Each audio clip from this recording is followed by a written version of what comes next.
All right. All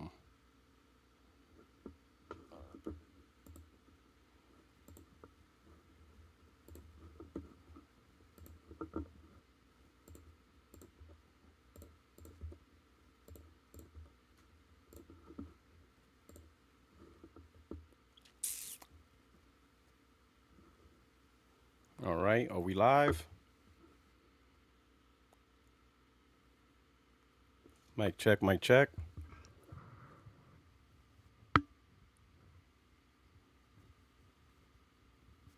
Let's see if the chat responds. Okay, so we're live. All right, so we're live. We're live. Sounds good. All right. Um, Give a few minutes. I'm waiting. I think so. Bruvian's just a little bit behind schedule, and we're gonna get this going. All right. Okay. Oh, he's in the waiting room. All right. Let me pull him in. All right. He is in. He is live. Mic check. Mic check. Sir Bruvian, Lord Sire. Yo, can you hear me? Oh, absolutely. Okay, man. Welcome. What's going on? Welcome to the show. So is the show on? Am I live right now? Oh yeah, we're live. Okay, man. I am live with the man, the guy himself. Oh, now I'm just a simpleton. I'm like the Joker.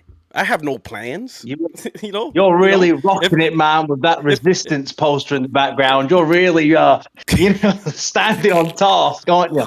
like no man, I'm just a simple guy. I got no plans. I like that's why The Dark Knight is my favorite movie. It resonates with me. I resonate with the Joker. If I was a dog and I actually caught my tail, I wouldn't know what to do with it.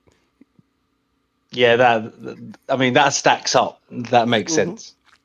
All right, welcome, brother. I'm gonna start off in saying, I know we do our banter, but we're grown man. We could take a little shit talking, right? But what I do appreciate is you showing up. You'd be surprised how hard it is to get people to talk live. Well, I mean, look, it's not that deep. I mean, we are at the end of the day, like it's really funny. Twitter is so funny, man. Like people are like, you're terrified. So it's scared to what? Talk about gaming to someone who games? Like this isn't scary. This isn't like an intimidating thing. This is just two people talking about this isn't we're not in the trenches right now. Do you know what I mean? Like so yeah, let's so look, I don't have too long, right? I didn't realize the time difference, right? Okay. So when you That's why suggested the time, yeah, I know no, because I lived in Europe. I lived in Germany, so I understand. That's why I said or more time reasonable to you. Because I understand. yeah, so Believe me. I was like, yeah, fine, I can do it. And then I was like, shit, that's like 1:30 in the morning. Okay. I'm old. I'm too old to be staying up till that time, bro. Like, Okay. like that ain't happening. So All right. thanks for accommodating the time change. Okay. Oh, no problem. No problem. We could have done it earlier too if you wanted a more earlier one. I was off today. It's cool. It's cool. All right. Okay. It's All right. cool, All right. Before we get into just a quick introduction to yourself, because you never know the audience we have, right? The audience might be like, "Hey, who's this guy?" Some of my believe it or not, some of the people on the chat who watch my channel aren't on Twitter at all. So you know what I'm saying? So just to sync anything, just give yourself a brief introduction, your channel, things like that. Oh, bro, I hate doing shit like this, right? You know what I mean? But it level sets the audience, though. It level sets your audience, right? Like it gives the audience a thing like, why is he here? Who is he? Type thing. Well, I mean, ultimately, I'm here, Rock, because of you. That's why we're having this conversation. Okay. Ultimately, it's because of you. So here's the thing. Right? Let me tell you where I'm at, Rock. Right, so you sort of understand where I'm at with this. I understand after you explained why you blocked me on Twitter, right? I don't have a problem with you blocking me. That's your right to do so, man. That if you can block whoever you like. My issue came when I see you commenting stuff about me while having me blocked, because it doesn't matter how you dress it up. That's a weak bitch ass move, right? Because you can have me blocked, but once you start talking and mentioning me while I'm blocked, that's a bit of a posse move, man. And I'm just being straight with you, right? And so let me get into what you said, and then you can sort of respond. You came out here and said, right, because I'd said in a video one time, right, which really got turned around in contextually, but let's get into it. I was talking about the value of Game Pass, right? Mm-hmm. And I was suggesting and stating how when you're an adult, which I'm sure you'll understand, with priorities, you don't live in your parents' basement and you have financial responsibilities, the value that Game Pass offers is beneficial, right? So that was twisted into Sir Bruvian's a poor, wretched little soul who can't feed his kids. So now I turn it. Now we get to you. My question to you, Rock, is I think it says more about you ultimately than it does to me. Is your knee-jerk? Let's just assume, for the sake of this conversation, that I am a poor, wretched soul. Let's just assume that that's the case, right? Your knee-jerk reaction of the Game Pass price hikes was to jest at me publicly about needing to make a decision on whether I'm going to subscribe to Game Pass or feed my family. And that's what I took issue to, because I thought that was a bit of an underhanded comment by someone that has man blocked. Do you know what I mean? And if it was true and I was poor and it was that dire for me, that choosing to feed my kids or choosing to, play Game Pass, your knee-jerk reaction was, well, let's mock that guy. So I think that says more about you than it ever would me to choose to poor shame me on Twitter when you have a man blocked. I don't mind you doing it anyway, but having me blocked while doing it, and then you only unblocked me, Rock, when I called out for this live we're doing right now. So even when I tried to get your attention, you still didn't unblock me, my guy. You only unblocked me when I said go live because you thought, oh, this is beneficial to me because I could bring him on my channel and make him look like a fool. That's not how this is going to go down, Rock. But I'll let you sort of respond to what I said, because I'm sure you have a few things you might want to say. All right. So first, we don't need to make assumptions. I want to show you something. I need you. I don't know if you're watching the stream, but I need you to confirm if this is you and this is your channel. Go on. It's on the screen. I know there's a little delay. There's maybe like a 5-second delay. Yeah, shoot. Go on. Okay, so we're good. So we're going to listen to you. Okay, this is you. We're going to listen to you. We're not going to make assumptions. I'm not going to try to paraphrase. We're going to listen to what you said. Ready? Yeah, shoot. You see, I turned away from Sony now, not because I'm a fanboy for Microsoft. I still love Sony. But as a gamer, a consumer, the person buying content, the Xbox offers me value. And trust me, when you're an adult, when you're a man, not a child hiding behind a keyboard and Twitter, when you are a man with food to put on the table, bills to pay, a child to support, you have to look for value, right? And Xbox is phenomenal. I'd be lost without it right now. There you go. There you go. So what exactly? No, listen. Let me finish. Hold on. One thing we're gonna do is notice I did not interrupt you when you talked. Discipline. Okay, we need some discipline. You said you wanted my answer. I said okay. shoot. Okay. So let me finish my point. Don't interrupt and stop me in the middle of my point. I didn't stop you. Calm, discipline. Hear everything out. So you said I would be lost without it. All I did since that video with Microsoft raising the prices on their consoles, Microsoft attempting to raise the price of their games, Microsoft actually did raise the price of Game Pass.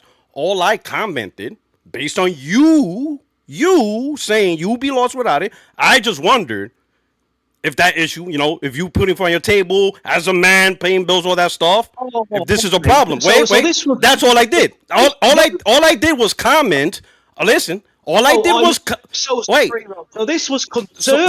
So hold on. Let me finish. Don't make up. I'm gonna tell you what I did. All I did was a quick comment on content you made. You made that content. Listen. Okay. Hold up. Do not be upset at me because you created content and you decided to make Game Pass, Xbox, whatever, the poverty line between playing games and be able to afford porridge for supper. I didn't do that. You did that. Okay. Right. Stop. right? You've said no. Listen, it's my turn now, so pipe down. Me saying that whole video was just talking about the value of Game Pass. I think it's pretty obvious that my kids aren't starving to death, right? Because I wouldn't even be talking about Game Pass if my kids were starving to death. You knew exactly what you was doing, so don't try and dress up like, no, I'm a concerned citizen, right? And the end of the day, you can say, listen, you can say what you want, but don't say it while I'm blocked, because that is a bitch-made move. You wouldn't even look, and you knew what you were saying. You said it, you lolled, you was making fun. Oh, Sir Bruvian has a big... Listen, I never said I was poor. I said I gloss about it, meaning the idea that I can get day-and-date AAA titles and my son can play them, my wife can play them, I can play them for fuck all. And the price increase of Game Pass we can get to, but that wasn't the case when I made that video. So what you should be doing is saying, look, that was a dick thing. But you won't be accountable. Instead, you'll stand here and try and defend it while you're Sony Pony Horde in the comments, trying to act like I'm taking some type of L. I can tell you right now, son, there's not going to be an L's taken by me on this live, right? So, I mean, you say things, Rock, that doesn't even make sense. You tried to make out I was a hypocrite on Twitter, right? Because, and let me tell you what you did. I made a post saying, because initially all I wanted to do was call you out face to face and hear it from you, rather than dealing with keyboards, right? And you was like, let's debate, because that's what you do. You are the master debater. You are the man who's going to verbally eviscerate me and analytically assassin me, tie me up in verbal knots, right? Apparently, so I've heard. So you wanted to bring me on the show, and then I said to you, look, man, there's not really much to debate, because what people might think, I am not an expert.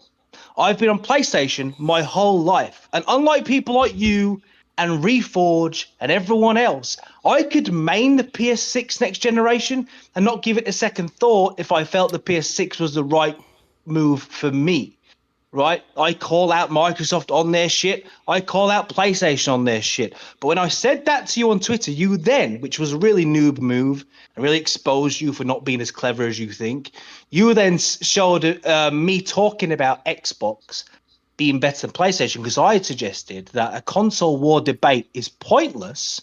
A console war debate is pointless because it's ultimately subjective. So if I can stand here till I'm blue in the face and say Xbox better, you can stand there in front of the Resistance poster praying to Almighty Mark Cerny and say PlayStation is better. But it's subjective, right? So then you pulled up a video saying, keep the energy, brother. And here's a video of you on your channel saying Xbox better. You might not understand, Rock, what objective and subjective means, but let me do a bit of educating for you. When I go on my channel and I say Xbox is better, that isn't me contradicting what I said. In fact, that all stacks up, because I said it's subjective. A debate is pointless. And then you put up a video on my channel of me saying Xbox is better. Yes, and guess what that was? Unlike you, I don't make a video on my channel saying Xbox is objectively better than PlayStation like you did, because that is a fallacy. I made a video that said Xbox is better than PlayStation? You made a video saying PlayStation is objectively better, and that is a fallacy, which I will debate you any second if you want to. It's a fallacy. When I say that Xbox is better, I'm saying it from a subjective point of view. So you didn't prove me being a hypocrite. I was keeping the same energy. Two fully grown men our age having a debate over a plastic box. Hell, if you want to do it, I'm game. But I'm not a hypocrite. So can I talk now and not be interrupted? Yeah, man, it's your channel, bro. You talk. No, but I like order. I like order. That's what I like, because then you have two people yelling over each other. So I need to know: are you done? I'm done. Okay. Sure, all right. You may go. Okay, so let's go back to the original point, because you moved on to a whole new point. Let's go back to the family poverty thing. Again, you said I'll be lost without it. You don't have to say, no man has to say I'm lost with just finance and simply saying, hey, I think this product is this better product. You created the scenario. Okay. Yeah. Listen, you listen. Bro, I like literally you only gave me 10 seconds. Sorry, Dad. This is what I'm gonna do. I'm gonna put a timer and you can't talk. Do you have not discipline? You're talking about being a man. Where's your discipline? Notice I don't interrupt you. Yep. You talked three okay, topics in a row, and I said nothing. I just sit here and listen. You wanted to debate, my guy. You've All not right. even addressed anything Listen, I okay. said. Maybe Give me 10 seconds. Give me 10 seconds. All right? Give 10 seconds. Listen, you're not going to win this debate or this argument or this discussion by stopping me not talking. Okay? You're not. You're already scared. I am, bro. You're too scared. You know, people who lose and are weak talk over people. All right. Bro, I'm not going to speak. You go. Right. Let's listen to the profound, beautiful things you are going to say. Listen. You created this scenario and you're blaming me. A man holds himself accountable for his own words. You created the poverty angle. You didn't have to do that. I'm not saying you should did it. I'm not telling you how to conduct yourself. But that's what you did. You created the poverty angle. When a person goes live and tells the world, I will be lost without it, I'm not supposed to identify, well, maybe he means this. Maybe he can afford, but maybe he's talking about the electricity bill. Or maybe he can't afford the Maserati. That's not for me to judge. You made that assessment, okay? Listen, you came out here, not me, right? You came out here going to Lord Phil Spencer saying, Sire, clothing, sire. We require clothing. I didn't do that shit. All I did was make a comment on your own content. And now I'm the bad guy of something you did. You created this whole poverty. I am lost without it. I'm not the bad guy. That's addressing your first point. The second point, hold up. The second point we're going to address, right, is talking about, oh, bitch, block. Listen, the reason why I took the live, we could have done this live on your channel. It could be done on your channel. So don't say, oh, you're only doing it because on your channel. We could have done this on your channel. We could have done it on your channel. Trust me. I debated people and I told them, where do you want to do? We could do it on your channel. We could do it on my channel. The reason why I took it, because this is what I like. See, you can't do this on Twitter. This cannot be done on Twitter. This is on Twitter. This can be done on live. You saying? And listen, I showed you your video, your words. You said you'll be lost without it. And now you expect us to define what I'll be lost without it. How the fuck am I supposed to know? How am I supposed to know what you mean by I'll be lost without it? Bro, calm your tits down. You see? You emotional little flower, right? Let me respond. Hey, respond with the facts. Listen, bro, okay, well, so let's just assume, right, okay, maybe my wording wasn't the best I could have done, right? Maybe. But I wasn't expecting a horde of PlayStation fanboys to run away with the Bruvian his poor narrative. That is on me. I'll take responsibility, right? Lies. My wording on that video was terrible. I shouldn't have worded it the way I did. But to my defense, I didn't expect an army of fucking ponies to be running around going, Bruvian can't feed his kids. And I expected better from you as a man your age, if a man who's been in the military, to be like, Bruvian's going to have to choose to feed his kids. No matter how you dress it up, bruv, having me blocked while saying that, it was a bitch move. And you won't stand up and say, you know what, maybe I shouldn't really ran with that. That was an old narrative as well. Do you know what I mean? Like, that video was a while ago. That wasn't even anything really recent. So you really like pulling from the old shit back then. But let's move on to, look, I admit my wording wasn't as good as it should have been. But for you to sort of... You know what you were doing. You know what you were doing. Don't lie. Don't lie. That's an assumption. No, as a man, not as a child, block behind Twitter, you have to do things. You didn't have to do all that. We know.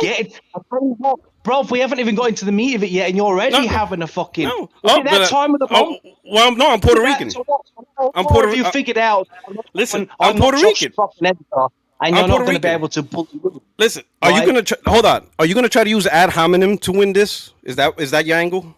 Because that's ad hominem. Anytime you try to bring up emotions, whatever, that's ad hominem tactics. That's not going to work on this channel. No, bro. You're already acting like a little girl because you realize this isn't going to be what you think. Acting like a little girl. Another ad hominem. That's an ad hominem. Let me ask you a question. That don't help. And this is it. Let me ask you a question. Mm-hmm. Do you genuinely believe that the PlayStation is objectively the better console than the Xbox? Objectively, yes. With objectives, yes. Okay. Right. So now we can get into something maybe a bit more civilized. Okay. So I think the moment you say that, you show a severe lack of understanding of what objectivity means. And I'll tell you why. Listen, I know what objectivity means, and I know subjective. Okay, so skip that. Skip that lesson. You do. I don't. No, we won't skip it because you don't.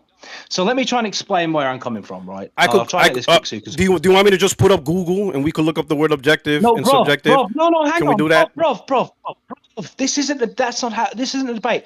Don't just try. I'll pull up Google. You sound like a 10-year-old. I'm going to explain to you right now, live in real time, why I don't think you understand what it means. And then, by all means, if you need Google to explain your part for you, by all means, you can do that, right? But are you going to let me say my point, or are you going to stand there and cry about it? Go ahead. Thank you. Right. Here's the issue. We have one console vastly outsells the other. We know this. That's not up for debate. That's objective, right? So the PlayStation is miles ahead in terms of its install base, its reach. I mean, that's been the case since really the PlayStation began. I mean, we can all agree that that's concrete, right? There's no disputing that, right? We all know this. So, but sure, you wouldn't argue though that the PlayStation is objectively better because it's sold more. I think we can agree that popular doesn't always mean by default better, right? Yeah, for certain metrics, sure. Yeah, because obviously there's, McDonald's is really popular, right? But we wouldn't say it's better than a steakhouse. We wouldn't say Taylor Swift is one of the most popular musicians in the world, but we wouldn't say she's the best musician in the world, right? So the issue I have with this objective thing is we have two consoles, Rock, right? And if we just look at this from an outside perspective, architecturally speaking, they're both very similar. You'd agree with that, right? They're both based on the same architecture. They are pretty similar beasts in that regard, right? Am I on the money so far? So far. Right. The differences between the two really don't really affect the gaming experience in any real way. Do you know what I mean? Unless you have both, there's certain games run better on the PlayStation, there's certain that run better on the Xbox Series X. It's neither here or there between the two machines. One isn't, like, for example, if you said the PS5 is objectively better than the PS4, well, you can measure that because you can put a PS4, the difference is massive. It's just absurd. It's much bigger. You're not going to get nowhere near the level of performance from a PS4 as you would a PS5. You'd agree with that? I think that's a stable thing to say. Right. Sure. The Series X compared to the PS5, there's just not that disparity. And I know the Xbox has more GPU raw power, but that never really materialized in a real way. And the PlayStation has the faster SSD speeds, which again didn't really manifest in a real way. So I think we can agree. But if you look at objectively between the two systems, what they bring to the table just from machines running games is pretty similar, right? Would you agree or no? Yeah, similar. Okay, so now you look at these two machines and so, so how do we objectively differentiate what's better than the other?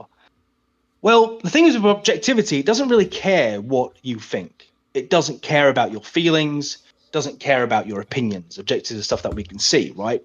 So the Xbox has backwards compatibility where you can take any disc from any generation of Xbox, you can put it in and it will play it. So the console is objectively better at playing older games. So as a game system already, it has a point in its favor because PlayStation 5 can't do that. You can't pick up a PS4 game, put it in. Now, whether you want backwards compatibility or not doesn't factor into this discussion because that's irrelevant. The objective reality is it does it and the PlayStation doesn't. Quick resume is a quality of life feature on the Xbox, which gets downplayed massively by everyone on PlayStation. That's fine. It doesn't matter if they think it's a good feature or not. The fact remains, Xbox has this ability to suspend 6 games, sometimes 7, depending on the game. But you can have 6 AAA titles suspended in pause mode. And even if you unplug your console, leave it without any power, plug it back in, it's just there. You don't need to shut a game down to launch it. It's just suspended as if it was paused. Again, the Xbox does that. The PlayStation doesn't. There's cloud game syncs. There's Game Pass. And even with the price hikes of Game Pass, they still offer this subscription service. But the Xbox One offers day-and-date AAA games that has much more to offer you as a subscriber. Again, the price, that's a different conversation. But it has something the PlayStation doesn't. You have developer mode if you want to go there. And game sharing is easier on the Xbox. So when you say PlayStation, PlayStation has advantages too. I'm not going to stand here on task and lie and cap. The capture technology on PlayStation is vastly superior. Just the ability to record your gameplay. Then you have the onboard share factory, right, which allows you to edit stuff, which is amazing if you're content creating and stuff. So they bought the point I'm trying, and I'm not even trying to argue the Xbox is objectively better, Rock. That's not what I'm saying because that's wrong. Because ultimately, all these features I'm mentioning, how much you like them is subjective. That's even the exclusives argument. You could go, well, but PlayStation has these awesome AAA exclusive games, and it does. Last of Us is one of my favorite series of all time. I'm one of the people that was antagonized by the PlayStation community because I still hold Last of Us Part 2 as one of my favorite games of all time. I'm a fan of these games. I'm a fan of the PlayStation AAA formula, but exclusives can't even be considered as which console is objectively better as part of the argument. Well, for one reason, because that's not, look, exclusives and whether you like them is subjective. But on top of that, exclusives is fan service, Rock. As much as I love exclusives, they don't drive the market. Not many people buy them. Like it's only the really small, loud, hardcore fan base that buy them. 90% of PlayStation owners do not turn up to buy these games. They just don't. They're playing FIFA, they're playing COD, they're playing Fortnite and buying skins. So you can't even say, well, it's objectively better because of all this. And you could even argue Game Pass actually appeals to a much wider, more casual market. I mean, certainly the statistics prove that because it has a much higher adoption rate than people who buy exclusives do. I mean, let's just look at the numbers. Even at the higher end, like Spider-Man 2, 11 million copies, right? That's 18% of PS5 owners. So exclusives can't even be factored into that conversation.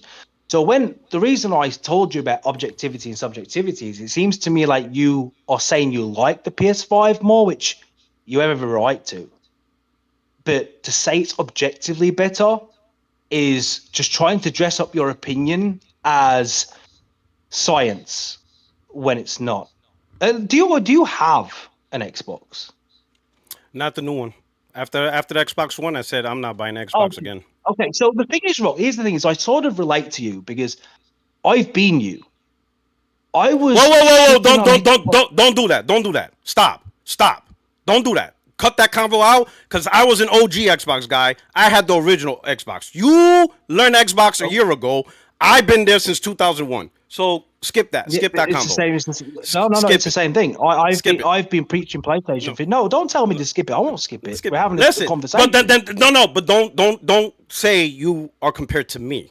All right. I didn't learn the flood 7 months ago. I learned the flood when it first came out on the OG Xbox. That's the difference. Oh, sorry. Do you want a medal? Did you need a medal or some achievement? No. What I'm saying is you and I are not the same. No, listen. Listen. I wrestled the flood when they first came out. The flood. No, you and I are not the same. Simple. That's all I'm saying. Don't say me. I was like you, Puertorock. You're not like me. I'm just giving you a little history. You're so much I'm just giving you. Right? Listen. No, not better. I'm just telling you a reality. That's all it is. Don't listen. Don't take it personal. Don't take it personal. I'm just telling you the reality. Don't say you're like me. No, you're not. No, you're not. You just learned about Xbox. The point I was making until you rudely interrupted your guest, by the way, was that I've been a PlayStation fan since PlayStation started. But you're talking crap about Xbox, and you're trying to say the PlayStation is objectively better. Talk about disingenuous when you don't even have the console that you're comparing it to, bro. So anything that you suggest is disingenuous. It's a fallacy and it's fake. No, it isn't. Fraud. All right. So you done now? So I could beat the shit out of you. Listen, I'm talking about listen, Limpo. I know Xbox. I know Xbox. I know Xbox when it was good. That's the difference. If you want to compare us, I lived it. That's right. Exactly. Congratulations. That means I know more than you. You're welcome. You are welcome. You are welcome. You're welcome. Look, when you when you run into a girl in the bar, you can tell them how you went face to face with the flood. Hold up. Listen. Hey, you're the one that made the video first time with the flood. You did that. So pretty much you like that too. Okay. What do you mean? And now it's end? So you could brag about you made a whole content over it. I just mentioned it for 2 seconds. Okay, so don't complain. For 3 seconds. Bruvian, please don't. I was there at the start. Please don't. I'm just stopping you from saying something stupid. Oh, Puertorock, I'm just like listen, you. listen, No, I feel like okay. you're trying to reflect. But no. Let me go back. Let me go back to the objective stuff. Let me go back to that. All right. See, I know what I said. I know exactly what I said. Right, and that is to invite conversation. But most Xbox guys are cowards and go away. But I'm glad you're here for that. Okay. At the end of the day, right? Each consoles, and of course we could talk about specs, we could talk about, power, performance, what they achieve. At the end of the day, ultimately, these consoles live and die on games. End of the day, what games can you play on the console? That's the defining factor. No other factor has ever mattered. Listen, no other factor has ever mattered. So now if I look between two consoles, and I could say, all right, if I'm a racing fan, I could buy this console and it has Forza. Or I could get this console and has Forza and Gran Turismo. Or if I'm a comic book fan, I could say I could get this console with Blade. Or I could get this console with Blade, Spider-Man, X-Men, Wolverine, eventually X-Men.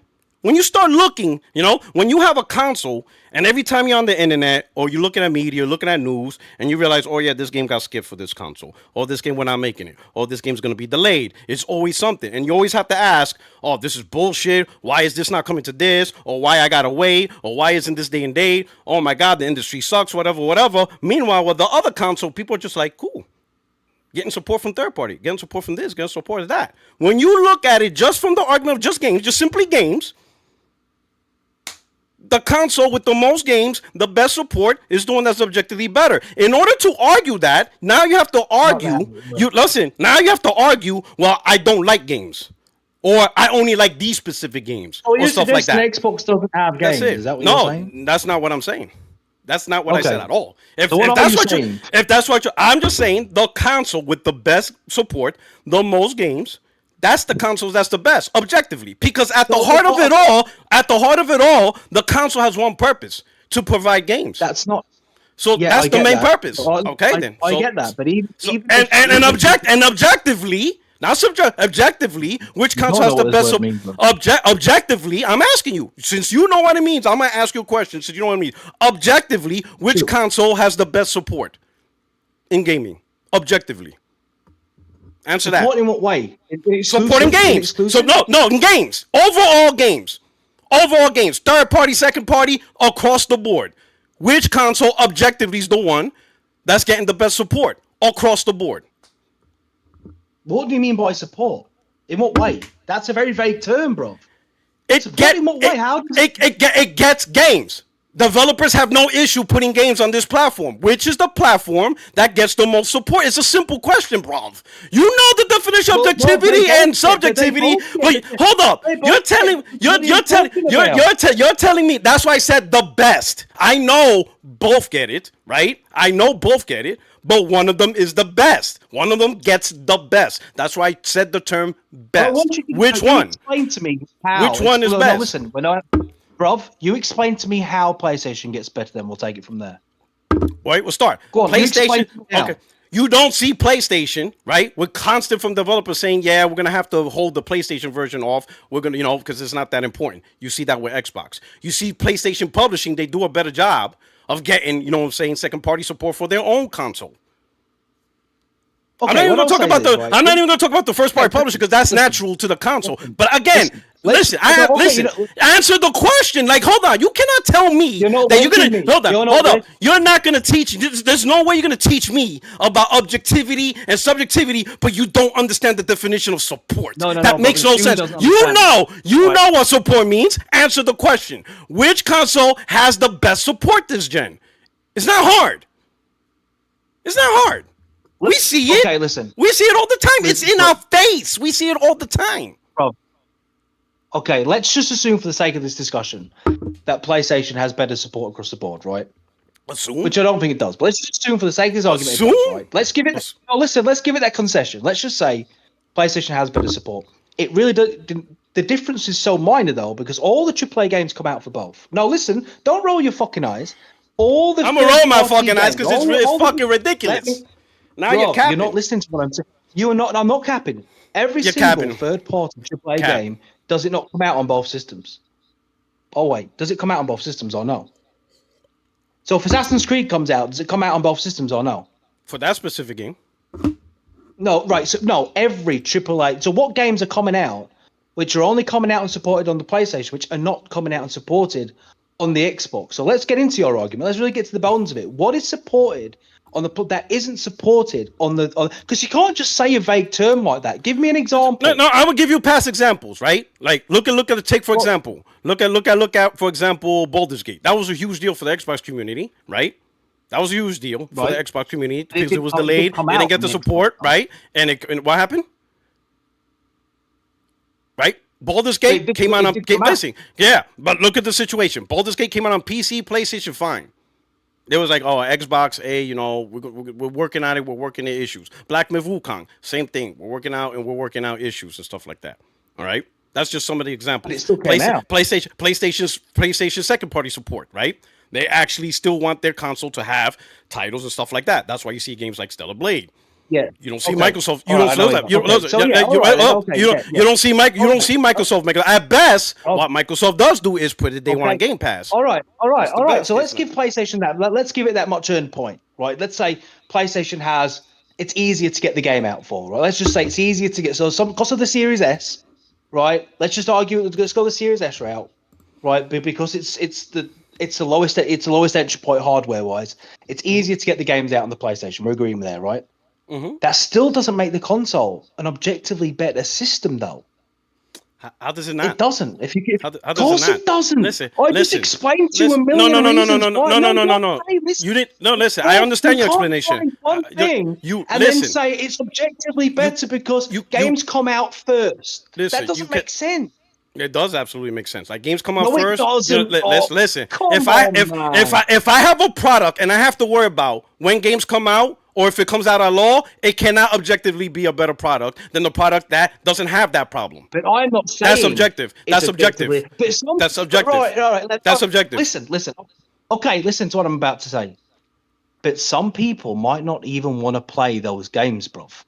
So that's subjective. That's subjective. Whether you care or not, that's Let me finish. Let me finish, Rock. It cannot be objectively better if the very argument that you are pressing is a subjective one. Yes, it's objective that the games might hit PlayStation first and it gets more support. I'm giving you that as being correct. But if not everyone wants those games, it cannot then mean the console's objectively better if some people don't want to touch or play those games, because it certainly isn't objectively better for those individuals. So you're making a blanket terminology on the PlayStation. It's objectively better because of this, but it can't be because it's not something everyone will utilize. So is it objectively better to the people that will never play those games?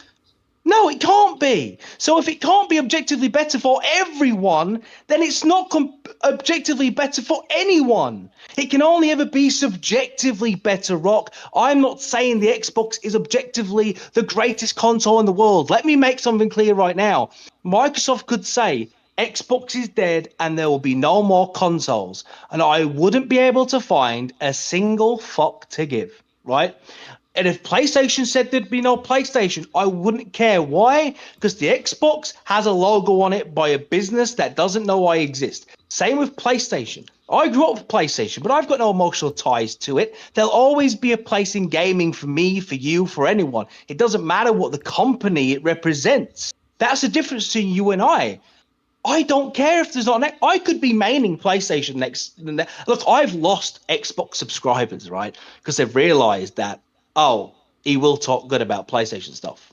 Like, I called out C-Money for talking shit about Ghost of Yotai and called him out for it and exposed him as a complete fanboy. I was, what the fuck are you talking about? How can you say it doesn't look good? It looks great. Stop talking nonsense, right? But you can't, Rock, say it's objectively better if...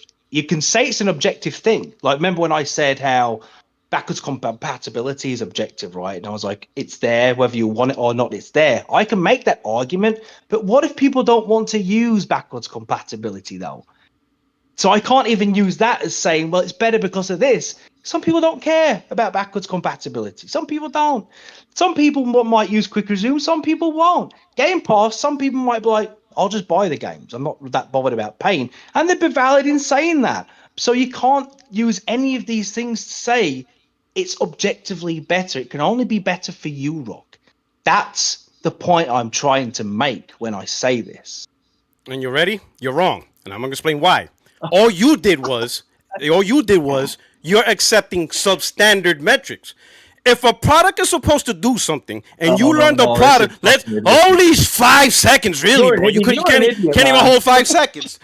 Discipline, bro. You got no discipline. You got no discipline. If you got 2 products that are competing, if you got 2 products, discipline, bubba boy, discipline, please. God damn, you got no discipline. You're really scared. Listen, if you got 2 products, right? Competitive products, right? And one of those products is not getting the support. There's concerns. Will this game come? Will this game not come? And you say you don't care. All you did was you accepted a substandard product. That does not change the objective fact that one product is getting support. Right? No. Listen. You're trying to dismiss objectivity facts and try to say, well, I don't care. That's what it is, bro. Listen. If you're too dumb to even know that PlayStation 5 is objectively getting better support, that's just stupid. That's just dumb. Everybody knows. PlayStation gets better support than Xbox. Everybody knows that. Everybody knows that. You even hear it on the Xbox podcast. Because that's the lead platform, has the most sales. Come on, bro. Stop it, bro. You're getting smoked. You're getting smoked. Bro. Listen, it's objective, right? Listen, here, let me make it this. I'll say this, because what I think it is, you're so butthurt over PlayStation and you're trying to cuck for your audience. I'm gonna make it say to this, right? In terms of consoles, the console, I don't care what it's called. Call it whatever the hell you want. A console that has better support, which results in more games, right, over another console that has less support with games, that console with the most support is better. Call it whatever the fuck you want. I mean, listen. If next gen, I'm gonna put it to you this way: if next gen Xbox Magnus comes out and it ends up being the Shangri-La of stuff like that, and Xbox Magnus is the one that started getting more support than PlayStation 6, it starts getting more games. Listen. But I will objectively say that's the better console. If Magnus gets the most support for most games and it's PlayStation 6 with the trouble, it's PlayStation 6 that has the problem. Magnus is the most, you see? I'll tell you, Xbox Magnus objectively would be the better console if it ends up with more support, getting access to more games than the PlayStation 6. There you go. So it has nothing to do with PlayStation.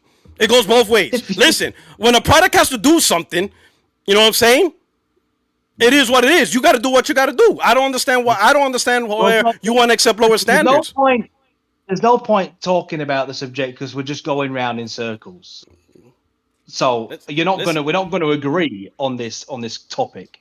I didn't ask you to it's agree. Ultimately fucking subjective, bro. I don't need you to agree. I just needed to express my point. The audience is going to be the one to decide who made the better point. I'm not here to convince you. I mean, the audience is the biased audience we have here on the Puertorock show. Sure, we could have done this on your channel, and the results would have been the same. No, I don't want to do this on my channel. Okay. I'm just saying, this is a listen. So listen. At the end of the day, consoles. Since the beginning of the console started, the console with the best support in most games, that's objectively the better console. Like Lee, I'll give you a perfect example. I'm a Sega guy, by far. I grew up a Sega kid, right? But objectively, the Nintendo Entertainment System. That was my first console. The Master System was my first console. What are you talking about? No. Okay, yeah, bro. I talk about it all the time. Master System was my first console. That was my first console. It wasn't the Nintendo Entertainment System. No, Alex the Kid, bro. Stop capping. Are you fucking out of here? I was playing all that shit. I was playing Rambo. Hey, I'll give you. You a Sega kid? You a Sega kid? I'm gonna ask you a question. If you a Sega kid, Sega Master System had a game called Rambo. It was a 2-player game. What was the name of the second character? I've no idea, bro. Zane. I've no idea. Okay, I'm just saying. I love Sega. Sega was my shit. Is this a trivia show? I'm saying. I used to play. Listen, you're calling me out. I'm telling you, I played Zillion. Believe it or not, I play Hang On, which I didn't really like it. I play Space Harrier. Love Space Harrier. Phantasy Star. That was one of my favorite RPGs, but I also like Final Fantasy. But I had a Nintendo after I got the Master System. Phantasy Star. You ever played Shining in the Darkness? No, Mega Drive was really my first real Saying. All right, don't gaming system. Yeah, so don't test me. I played. I had the Master System. That was my first console. That was my first So you console was that a my lot parents bought cooler me. as a child than you are Okay, as an adult. what happened? What happened to you? What happened? Oh, I stick with facts. Oh, do you though? Yeah, I'm saying. I don't think you do, man. Hey, I just argued your points. I was making was if you don't even have the console, it's very disingenuous for you to talk about it. I have a PS5. Listen. That's fine, all right. But after the Xbox One, right? Because Xbox was fine. In fact, I was there and I played on Xbox when I was best. The OG Xbox is one of my favorite consoles of all time. Xbox 360 had a great gen, so I know what a good Xbox is because I lived it, I seen it. I'm like, holy shit. Starting with the Xbox One, which I had the Xbox One 1 terabyte edition. I already saw what Microsoft was doing. I knew this was not going to turn out well. I knew it. The moves they were making, the decisions that they made, I'm like, I'm not even going to bother with the next generation Xbox because it's going to be all fucked up. Whatever they say they're trying to do, they're going to high hell and completely change it. I knew they were not going to keep up the same energy for this entire gen. I knew they were going to shift. I saw it. I saw it with the Xbox One. That's why on Twitter, right? And this is not, people thought I was capping. I saw what they were going to do so bad that back in 2019, I made a post and I said, yep, it's going to be a good gen playing Halo and Gears on PlayStation. And people thought, oh, you're just capping, you're making stupid shit. And look what happened. Because I saw it. I'm like, yo, the decisions they're making, I already know it. I already know where they're going. I could just see it. I see this shit. I see them putting games on PlayStation. You're not worried about the future of the exclusives, by the way? Is that not a concern for you going forward with the PlayStation? Because I know I do. Technically, the games are exclusive by putting it on PC. So that technically is already. Yeah, but what I mean is, all right. So let me phrase. Are you worried about the future of the AAA single player games that have always been Sony's bread and butter, though? Because they have, they are when you look at the numbers. You mean making them? Yeah. Do you worry about the future of it? No. Why? Because the numbers do suggest it's dwindling. It's not it's an afterthought in the market. It doesn't sell. Well, Astrobot was Game of the Year, right? It was Game of the Year, and it deserved it because it was an absolutely phenomenal game. Especially when you've been on PlayStation your whole life, like you have, and the amount of nostalgia that game throws at you is insane. But bro, no one turned up to buy that game. All right, so that's one game out of many. All right, go ahead. Well, I'm sorry. Bro, that's the case throughout, though. Let's look at Spider-Man, bro. Spider-Man sold well. That was on the sort of highest spectrum, right? That's but only 18% of PS5 owners bought it. That means 8 out of 10 PlayStation users didn't buy it. So this is why I think, and just for the record, I love these sort of games. I'm not that guy that sits there and says these games suck. And I know some people don't like the formula, but I love it. So I worry because PlayStation has been sitting on a gold mine of forgotten legacy titles, right? So remember how deep the sort of IPs was back in the day. Things like Twisted Metal and Siphon Filter and Parasite Eve and just all the different. They had games for everyone. There was all weird and there's variations of different stuff. They don't bring them back. And they could do, but they don't because it's a massive investment for them. And when you look at the numbers, bro, 8% of people bought Ragnarok on the PlayStation. So when you look at the massive install base they have, right, they've got 176 million. I mean, you don't quote me on that, but it seems around that ballpark that PlayStation have as an install base, right? I think it's around that anyway. The people who turn up to buy them, it's 5% of people turn up to buy Horizon Forbidden West. Meanwhile, Game Pass, I mean, it won't now, but that has around a 50% adoption rate, which pulls in billions per year. But even with the price hike of Game Pass, even if they lose, 20, let's just say only 30% of everyone only on the Xbox Series S and X buy into still subscribe, they're still going to be earning $3 billion plus a year on Game Pass. Sony don't pull in massive numbers on the exclusives, which I don't even want to use as ammunition because I'm not that guy that wants the death of these games, bro. I'm looking forward to Interstellar more than the next guy. Do you know what I mean? I was on the 1 Point for Gamers podcast, right? And they were like, talking smack about Interstellar, and I was like, yo, hang on. Like, I don't see what you people are seeing. Like, I thought it looked fire. Do you know what I mean? So someone just put in your chat, define massive sales, but we can't hide. It is alarming, like, because people will talk on Twitter, Rock, and you've seen this yourself. If we're just being adults, you've seen people, because I've done it. I've talked about, well, because I still like the PlayStation. I still have it. I still like the PlayStation. I would never not have a PlayStation. I'll buy a PS6 next gen, right? Of course I would, because I've had a PlayStation since I was a child, right? But the numbers have dwindled massively, and it's because of the world we're living in now. This is why PlayStation tried to shift to live service, because they're thinking we want to generate an income which is guaranteed, because these games cost a lot of money to make. They cost a ton of investment.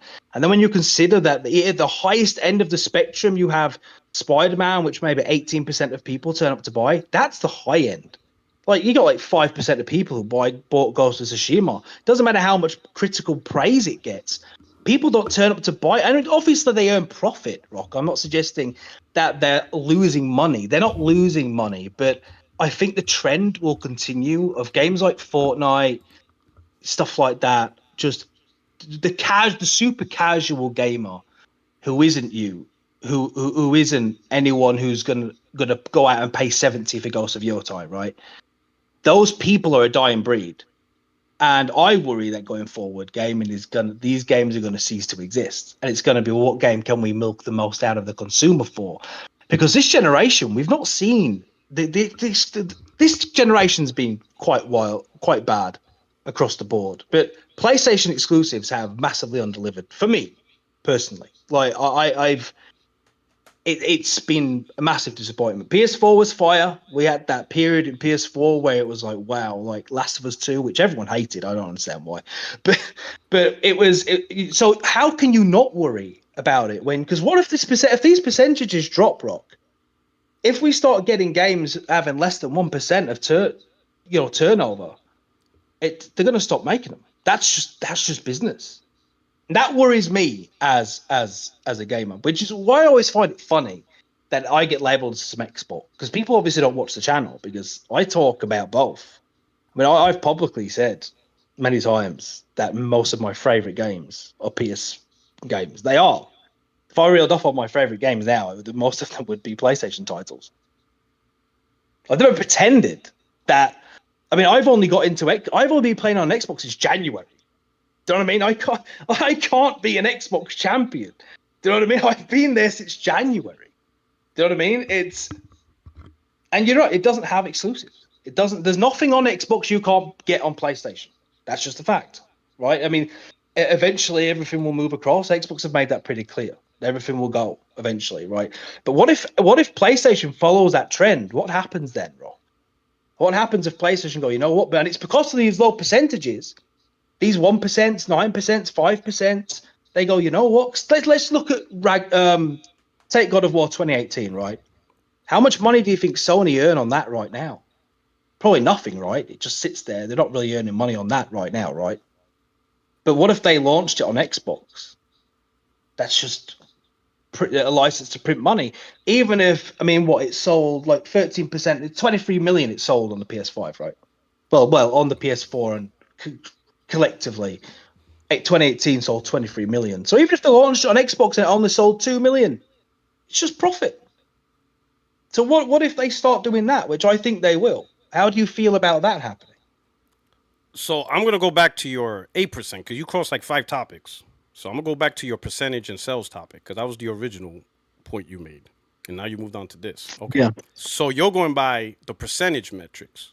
That's what you're going by. Not sales and profit, but percentages through fan base of the users available to buy again. I want to make sure. Base, yeah. Yeah. So you have an install base, a percentage of install base bought a game, and and your metric is the percentage, not the actual sales and the result of profit gained from themselves in comparison to development costs, but the percentage.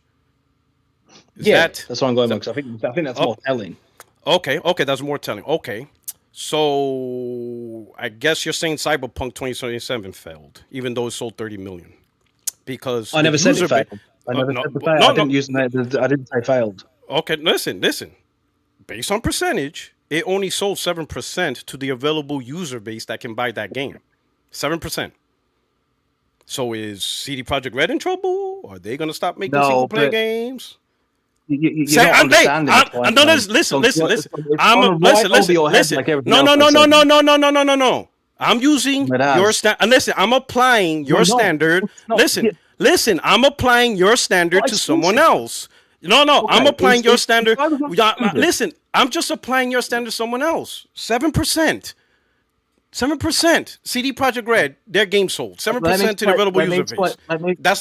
Is that a problem? Let me explain to you why that's quite an irrelevant thing to bring up. I'm talking about games which Sony's bread and butter, right? Games that they bring out for the PlayStation. And the reason I bring up percentages is that these percentages do not say they're a failure. So Astrobot didn't fail, even though even though 3% of people turned up to buy it. It didn't fail.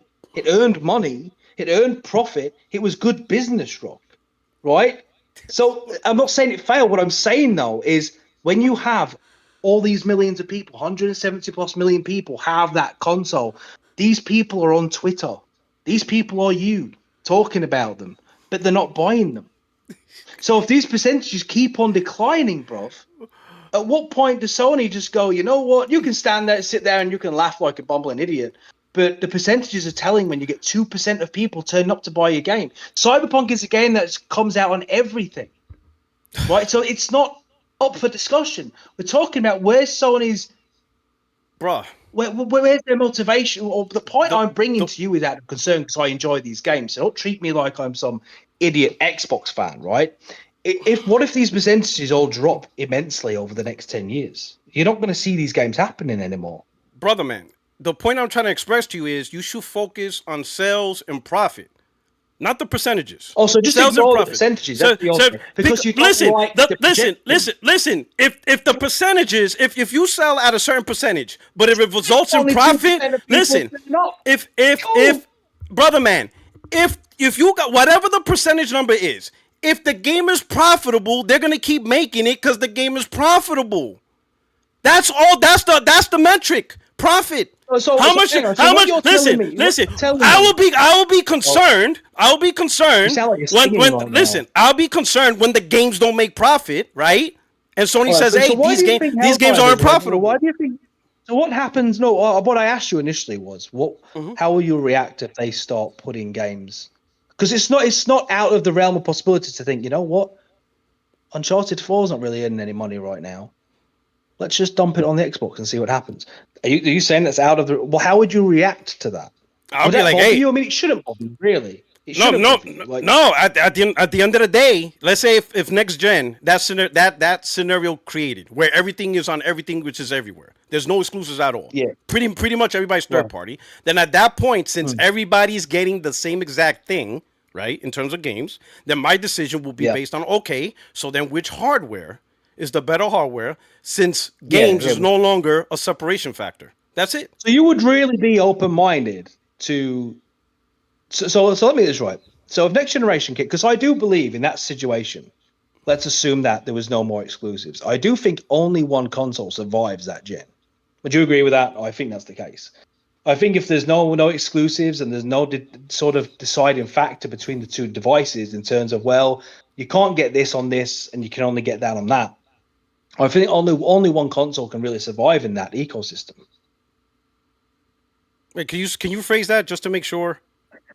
What I'm saying is, right, so let's just imagine the next Xbox and the next PlayStation come, right? And in this era, there's no more exclusives. So all PlayStation games are available on Xbox. Everything on Xbox is available on PlayStation. Under this new era of gaming, right, everything's available everywhere.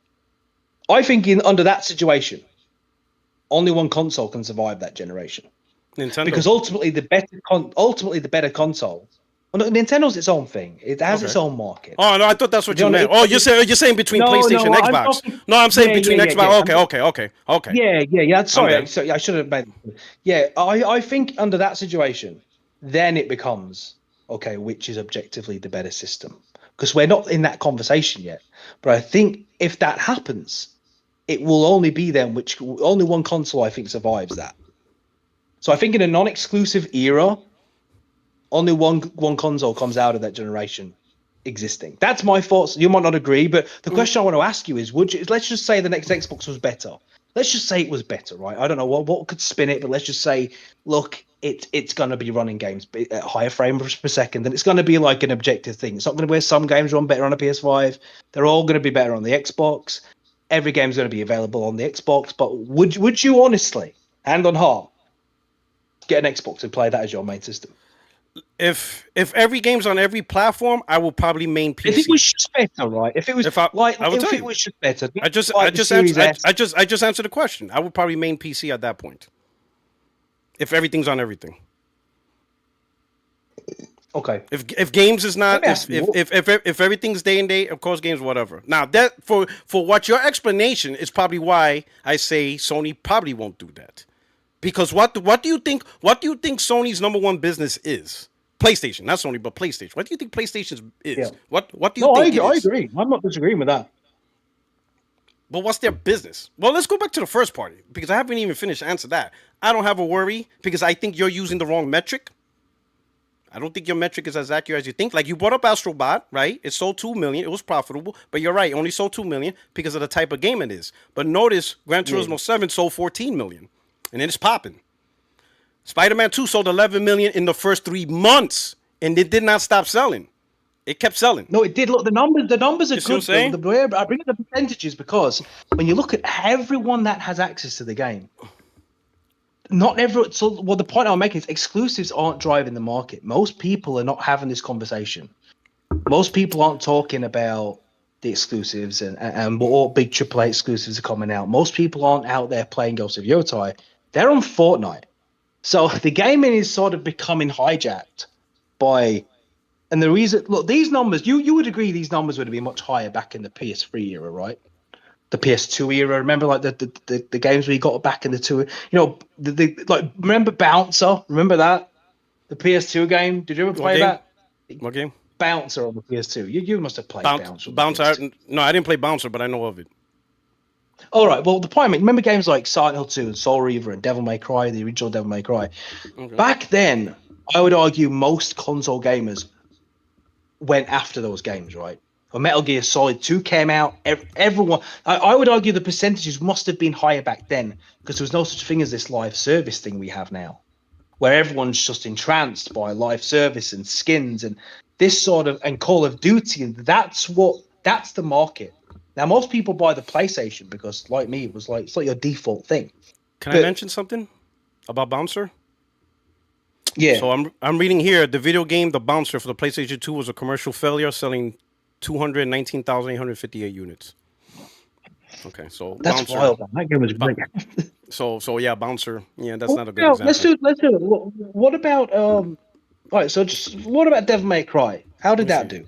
Devil May Cry. PS2 sales. And keep in mind, PlayStation 2 had 150 million, right? It sold a total of interesting 2.16 million, not even 3 million. Wow. Okay. Well, that's that argument fucking debunked, isn't it?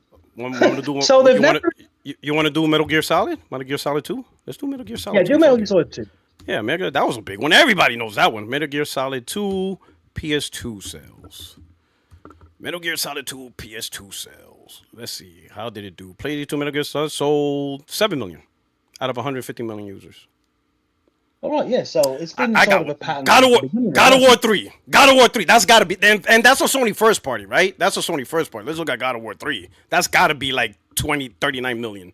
Let's see what we got there. God of War 3. No, that wasn't on PS2. God of War 2 was on PS2. God of War 3 was PS3. But God of War 2 PS2 sales. God of War 3 was PS3. God of War 3. Yeah. God of War 2. So let's look at God of War 2 PS2 sales. Let's see that one. Let's see that one. And that one is at all right. God of War. It says, however, included. It's at around 4.6 million out of 150 million user base. So It's always quite a small percentage then. My recommendation is you might want to look at the history of PlayStation. Here's the thing: PlayStation first party selling double-digit millions actually began on the PS4. But again, even before the PS4, many PlayStation first party games were successful because the metric is simply how much did you spend on the game and how much did you make back with profit from the sale of the game. That's always been the main metric, not percentages. This is the reason why I brought up Cyberpunk is to show you that despite Cyberpunk only penetrated 7% of the users that can play the game, that game had incredible revenue.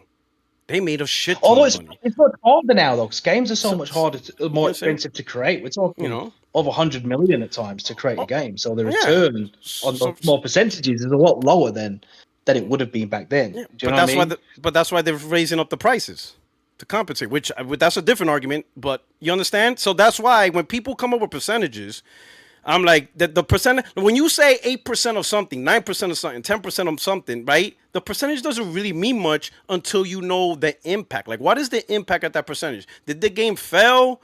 Did it not generate the revenue? Is the studio's going to close down? Like, what's the actual impact? If the impact, let's say, like, you got Astrobot, and Astrobot sold 2 million, and let's say it's like 5%, 3% of PlayStation. Okay, it's 3% of PlayStation. But what did that resolve? Sony's like, wait a minute, but we only spent like 30 million on the game, and we made back like, 140 million, 100 whatever million. It's very profitable. Then you could keep going. You could keep going it on does that paint metric. a picture, though, that PlayStation fans, because 100% of PlayStation fans on Twitter have played every exclusive. 100% of claim they've played every exclusive. Meanwhile, these are the people, they clearly haven't. The percentage does show that. I disagree with that. I disagree with that because I'll see why. If you're talking to people who watch gaming content, they like watching podcasts, or or if they're on Twitter or social media, and their primary thing is gaming, whatever, you probably, unless they're trying to fraud and talk shit, but for the most part, they're telling the truth. They are buying it, right? What you're talking about is the casuals, but those guys aren't on Twitter. They're not there arguing PlayStation's better, and all they do is play Call of Duty. The guys on PlayStation, I'm not saying, but what I'm saying is, the majority of people who just play Call of Duty, like, you have those people. They only play Fortnite, Call of Duty, Madden. No one's arguing about that. Those guys, though, are probably not arguing the biggest arguments. They're not. They're just playing Call of Duty. They play the NBA 2K, or, Europe, they play FIFA. That's what they primarily play. They play, not FIFA, Football Club, and Fortnite, Football Club and Apex, whatever. I'm not saying that group is not there. You're always going to have that group with the biggest market-selling consoles because you have a lot of casuals, right? But when you have games and they sell good and they're profitable, and here's the most important part, they actually separate the identity from another brand. Because if the exclusive had zero impact, then PlayStation should not be dominating as much, because a lot of the big games like Fortnite, like you mentioned, Fortnite, Apex Legends, all those games on Xbox, there should be an equilibrium between the two. It shouldn't be this drastically off. Not saying that one still can't sell better, but not to this magnitude. Yeah. They should both be a little bit closer than they are, because at the end of the day, they both got Fortnite. They both got Madden. They both got Football Club. They both got Grand Theft Auto. They both got some of the biggest games that everybody plays. So the distinction between Xbox and PlayStation should be negligible if it's just simply based on the biggest third-party games. But something is leading people more to PlayStation than Xbox. Something. And keep in mind, when we had the 360 and the PS3, they were both balanced. No. What I'm saying is that they both ended the generation balanced. Both of them were over 80 million. That was a balanced industry. It was a balanced ecosystem. Well, then something happened. Yeah, it was a balanced ecosystem. It wasn't towards the end, bro. It wasn't towards the end. Like, PlayStation ran away with it towards the end. Because you had the big games like Heavy Rain, Last of Us hitting. And towards the end of that generation is where PlayStation 3, because the developers had really started utilizing the hardware at that point. In the beginning, it was really difficult. And games like, I remember, games like, games were running better on the 360. It was absolutely difficult. Absolutely. So listen, I absolutely agree. 360, that launched a better console. There's no argument to that. Right? It took Sony a lot of work to fix what they had to fix that gen, and they did it. They started with the PS3 Slim with $299 to get it cheaper because the $500 price at that time, $600 price at that time was absolutely ridiculous for stuff people didn't really care for, right? And then they started bringing out the games. So going into right? the next, the next generation, right? We all know exactly what happened. We was all there for it. So PS3 already had massive momentum, right, going into the next gen. And PlayStation doubled down in making a gaming console, and Xbox decided to make a TV box, and that's what really, dug the grave. That's one. And since then. Xbox has been playing. And let me ask you something. Why. Let me ask you something quick. During that PS4 gen, you're telling me the exclusives also didn't impact that generation? Sony's coming out with Spider-Man, God of War, Brand New Horizon, and then Microsoft is trying to give you Crackdown. And it's like, no, bro, they did. They absolutely did. I mean, I was, bro, they did, and they will always. But the point I'm making is, this generation has not been the PS4 gen. It hasn't been that dominant. Like, we had the games that was popping out on the PS4 were awesome. It was like we was eating so good, right? We was eating so the games that were great. But this generation hasn't been that. It's been few and far between. There's been games that have been disappointing. That regular quality just hasn't quite been there. I mean, at least for me. I mean, I find it's like you have things like Horizon. Again, I don't want to talk about Horizon too much because ultimately my opinions on that are subjective. Do you know what I mean? But it hasn't been. The PS4 gen was a much better gen, in my opinion, than this generation has been. And I mean, you're looking like you don't agree with that. Like, you think this generation's been more fire than the PS4. I think like this generation. I own a console, right? I like the game. Like, one of my favorite games this gen is Returnal, and I normally don't like that genre of games, but the way they executed it was really good, right? I love Spider-Man 2. I think Spider-Man 2 is better than Spider-Man in terms of gameplay. Storyline, I get it. I get why people prefer the storyline, but the gameplay. And here's the thing. And I went back. Like, after I beat Spider-Man 2, I went back and played Spider-Man 1 remastered, so I could get the platinum. I went to the platinum. I rarely platinum games, but I went to platinum that one. And the gameplay, I was like, holy shit. Even as a remaster, I'm like, oh man, this is rough compared to PlayStation 2. How smooth, how fast, the movements. Spider-Man 1 remaster, gameplay wise, doesn't match Spider-Man. You could clearly tell Spider-Man 2 was built. Because it was built for the PS5. Only works when you get in at 60 frames per second at least. Do you know what I mean? Like, the difference is night and day. And that was sort of my point in the original thing. The difference between the Xbox is a good console. That's all I ever did, right, to anger PlayStation fans was say, yo, it's actually pretty damn good. Because I used to shit all over it until I got one. And I was like, you know what? It's actually I enjoy it. It's pretty good. It's easy to use, right?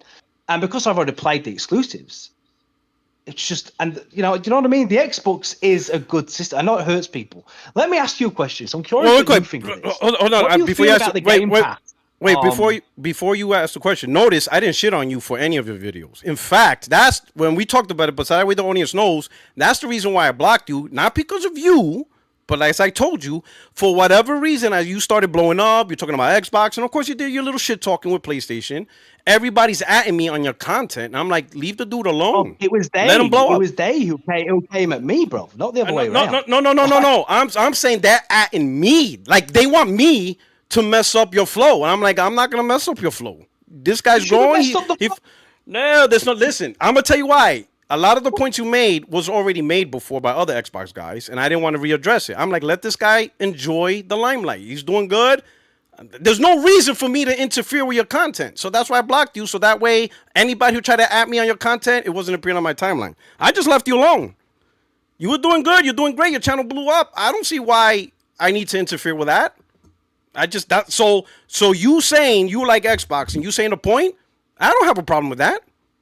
I left it alone. The thing is, right, look, the PlayStation community is the most relentlessly toxic, idiotic fan base on the planet. Like, I literally said, right, you know what, Xbox is quite good. Bruv, you have no idea how they came after, bruv, it was hilarious. They got so offended, so up in their feels. It's like, these people need to calm the fuck down. Like, it's like you would think I set fire to the PS5, right? And pissed on it in the back. It's like, bro, I had people saying you should smash your PS5. Why? Why would I do that? Like, what are you talking about? Like, it's bizarre to me. It's bizarre to me. You ready for and this? I obviously, there's people on the Xbox who are the same. Okay. I'm just saying. Let me tell you. The PlayStation guys are mental. Let me tell you my experience. I had a guy pull a gun live on the air saying not to fuck with him. So go ahead. Talk to me about craziness. When you have somebody waving a gun in the air, say, go ahead and keep fucking with me. Maybe you need to move location, bro, right? Because that sounds like a geography issue to me. So it's my fault? What, are you saying it's my fault or? No, I mean, Wait, hold up. Hold up. Let me get this straight. A PlayStation fanboy tells you destroy whatever, lunatic. An Xbox fanboy pulls a gun. Well, I mean, what do you call that? What do you call that? I just want to know. Well, yeah, okay, yeah, the man's a lunatic. But the point, how did he even know? What do you mean? How did he even know where you live? Something about the story doesn't make sense. I'm talking about on a live podcast. He was so upset. He was live and he whipped out a gun on camera. Is that what Yes. Oh, okay. I thought you meant he turned up to your. No. Thank God. Like because depending where I live, we'll be on the news. On that situation. Okay. All right. But so now one of the things, if this is gonna be the back and forth for who's worse, that could be an argument because I got a lot of history. I got a lot of history on Xbox, guys. A lot. I could tell you, but why? And I'm not trying. Why are people so mentally deranged over a box? It's weird, man. I'm gonna say this: some people are so fiercely loyal. It's insane to me, bro. I agree. I think for some people who take it there, and from what I've seen, people who pull out guns. I saw the PlayStation guy who was I don't know, in the medical field inside a surgery room. I was like, and it was a play. They call him Dr. Pony. I'm like, oh, you got to be kidding me! Like, this is fucking ridiculous. Like, I don't understand how people can. Me, I enjoy the fuckery, right? Because Twitter, I'll be honest. If I wasn't fucking around on Twitter, I wouldn't be on it at all. Because you cannot learn anything on Twitter on any topic. Every topic is toxic. Doesn't matter what the conversation is. You look in politics, toxic. You look at smartphones, toxic. Everyone. The thing about Twitter is this. Everyone on Twitter wants to have a say in a conversation that they don't know about, but because they can type something and they could go on ChatGPT for 5 minutes, they want to seem like the expert. That's really what Twitter is. Everybody wants to seem like the expert. I think people like to be validated in their sort of purchasing choices. That's a good one. Yeah, but look at politics. Politics is toxic. Like, everything on Twitter is toxic. So there's only, for me, I'm on Twitter, right, just to enjoy the fuckery of the community. It's funny. It's hilarious. I enjoy all of it. All the people say, oh my God, you're a piece of shit. You got no life. You're broke. You live alone. I fucking find it hilarious that somebody fucking is just pissed off that I'm talking shit about Xbox. I fucking find it hilarious, right? But for those who take it to the extreme, that's just Xbox, a PlayStation pad pillow behind you. I think that's what rubs people the wrong way. Yeah, but this pillow's comfortable. Yo, let me ask you, right, about, because I'm interested in your take, genuinely. Mm-hmm. On the so you don't get Game Pass, right? Obviously, you know Game Pass. What do you think about the way it's vilified? Now, this isn't about the price hike. I just mean in general, the way that people and all these people have Spotify subscriptions, they have Crunchyroll, they have Amazon Prime, Netflix. What's the justification for people hating Game Pass so much? Other than that, they just don't have access to it. Because I've never seen anything like it. Because all these people are hypocrites if they subscribe to any service which offers them a bulk of content like that. Do you know what I mean? Like, because PlayStation, and these people, many of them would also be subscribers to PS Now, PlayStation Live. So, like, what's your thoughts on the Game Pass hate? Because I've always found it really bizarre. Because it's clearly a good, whether it's a good service now, whether it's worth the 30 is. We can talk about that in a minute, but I'm not talking. At the time, this was all going on even when it wasn't 30, right? So obviously the value changes now because it is more expensive. But when it wasn't, the way that people would attack Game Pass to me was always quite bizarre. So where do you stand on it? Like where are your thoughts? What's your thoughts on it? All right, so it's a subscription service. Doesn't bother me. I mean, we had rentals before. I mean, we have GameFly. Hell, I talk about GameFly. I argue GameFly is better than Game Pass or PlayStation Plus Extra and Premium. And people come after me for saying that, right? So subscription, generally, I don't have a problem because I think GameFly is cool. I don't know if you're GameFly. So GameFly is a rental service in America. I don't know if you're familiar with it, right? Now, granted, it's a disc. They mail it to you, right? So some people say, there's no way GameFly can be better than Game Pass or PlayStation Plus Extra Premium. No, I've used a service like that before. We had one in the UK. Oh, so you have, okay, so you're familiar. Okay, yeah. So GameFly is still big here. Now, the reason why I say it's better, and this is just a conversation, right? Or not even a conversation, just to bring my point, is because if Game Pass, the biggest selling point of Game Pass is day-and-day games, which it is, that's what separates Game Pass from PlayStation Extra and Premium. You get premium AAA day-and-day games, premium, right? So now, take that concept, but don't just apply it to Xbox first party or whatever deals they can make. Apply that same service, but now add all PlayStation first party games, add all Nintendo first party games, and add all third party games. So that means on GameFly, Grand Theft Auto 6 day and date, Wolverine day and date, Halo. Oh yeah, I've had that. Okay, so that's why I said I think it's better. Because for me, I agree. Right, so anyway, so that's right. I just mentioned that, so that way I let you know I don't have an issue to serve. What I think the problem is, just like anything else, and this is why I say Twitter sucks, because if you have the conversation like on a podcast with a small group to talk about it, the group is just really talking about Microsoft's Game Pass model, right? Is it sustainable? And if it isn't, what does that mean for the Xbox brand? It clearly is. It clearly is, bro. I mean, it pulls in $5 billion. Last year, it's $5 billion a year. Isn't short change. No. $5 billion is a lot, but where is the revenue from that $5 billion? Remember, $5 billion is what you make, right? Now you made $5 billion. Now you have to remove the cost to get to $5 billion. What is that number? If the number, let's say, is $3 billion, and you're left with $2 billion, you made $2 billion in profit. There you go. But if that number to get to $5 billion and you spent $6 billion, sure, you made $5 billion, but you're negative $1 billion. Right?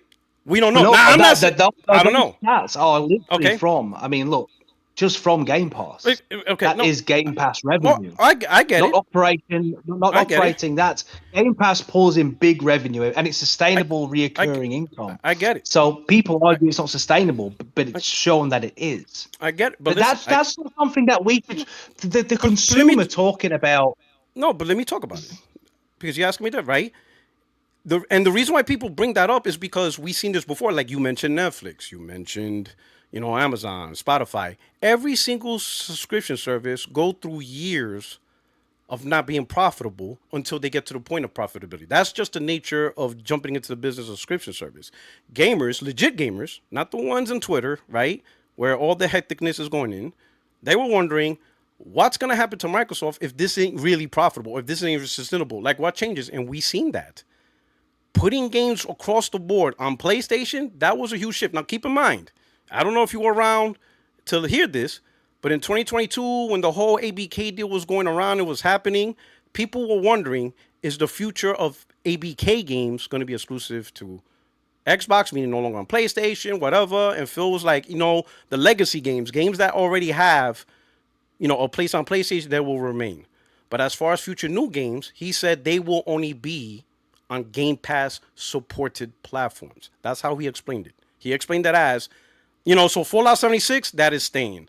Elder Scrolls Online, games that have already been made, or games that are live service, like Call of Duty and stuff like that, that ain't changing. They're not going to rearrange the stuff. But the future games development, he said, is for Game Pass. And he used that term because obviously PC's in the mix. They're trying to do their cloud. So he just described the devices that will play the future games as Game Pass supported devices. Do you know what's funny about people talk? What's funny? People talk about.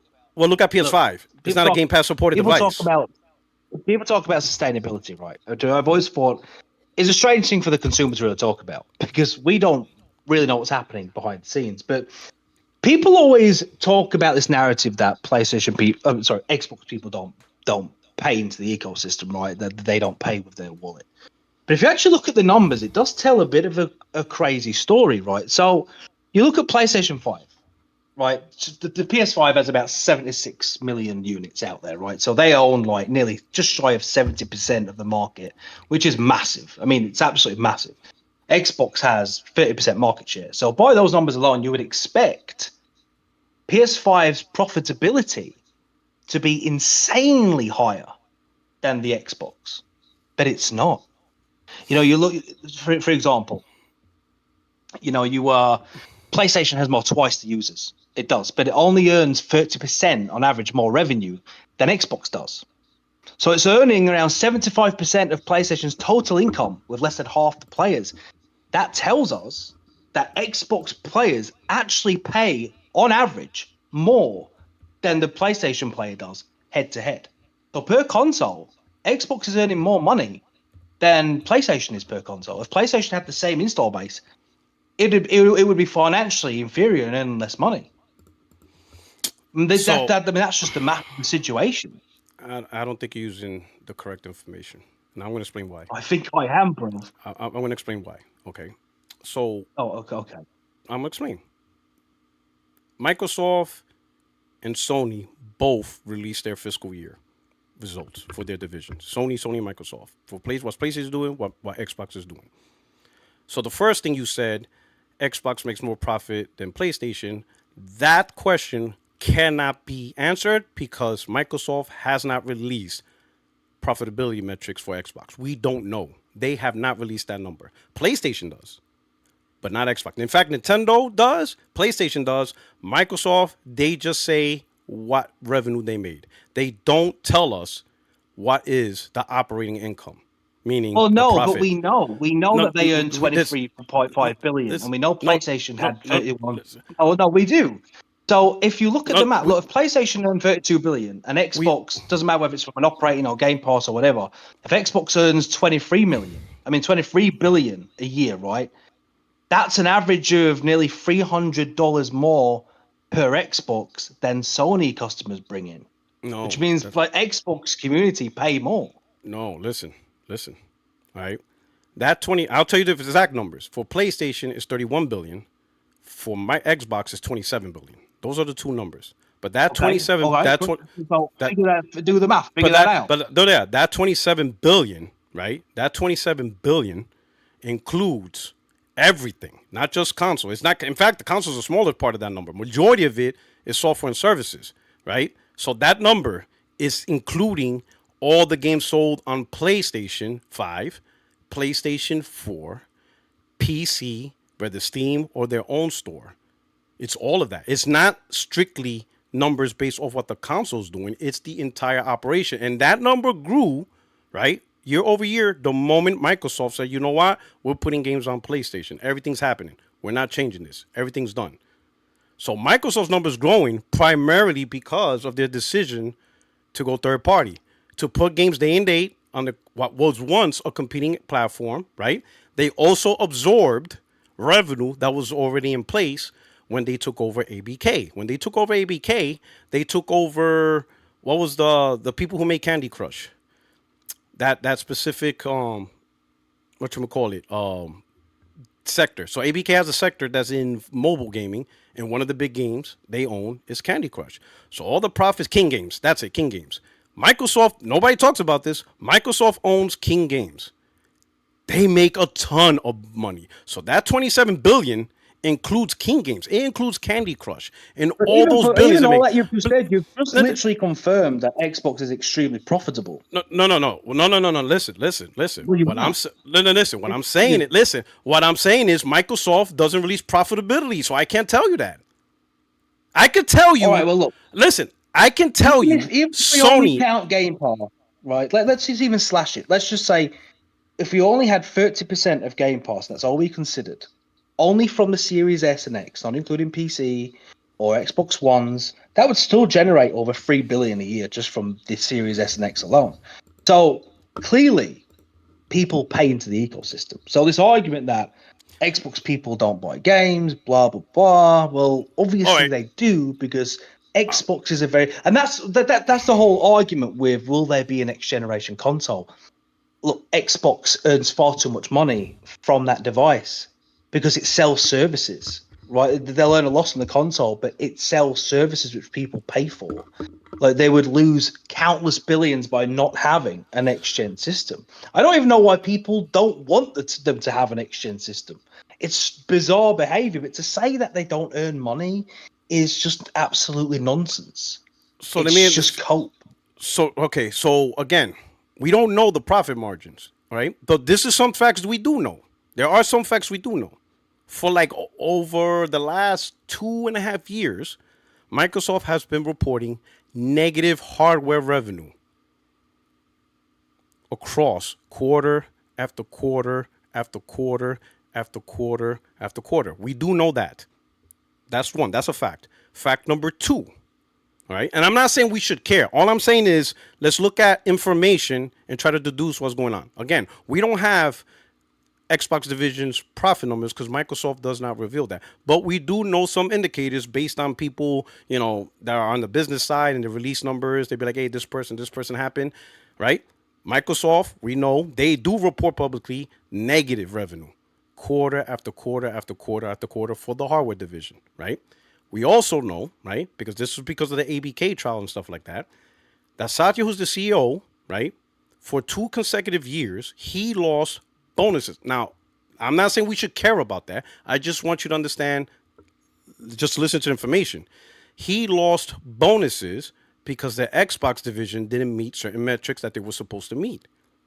That means things didn't go well. It got so bad that after the second consecutive year, they failed to meet their metrics. The third year, he took it off out of his contract, so that way he stops losing his bonuses. That means things ain't going well when the CEO of the company's like, listen, write this off as part of my performance metrics because this division is losing me money. So when the CEO is like, I would really like to think that someone stepped down after the Concord situation because that was a financial disaster. Yeah, but I think you're deflecting now. Listen, I get it. Concord's Concord's trash. I get it, but let's not move on the conversation. When the CEO of Microsoft, Satya, says, I don't want Xbox KPIs to impact my money, that's not good. That's not a good sign.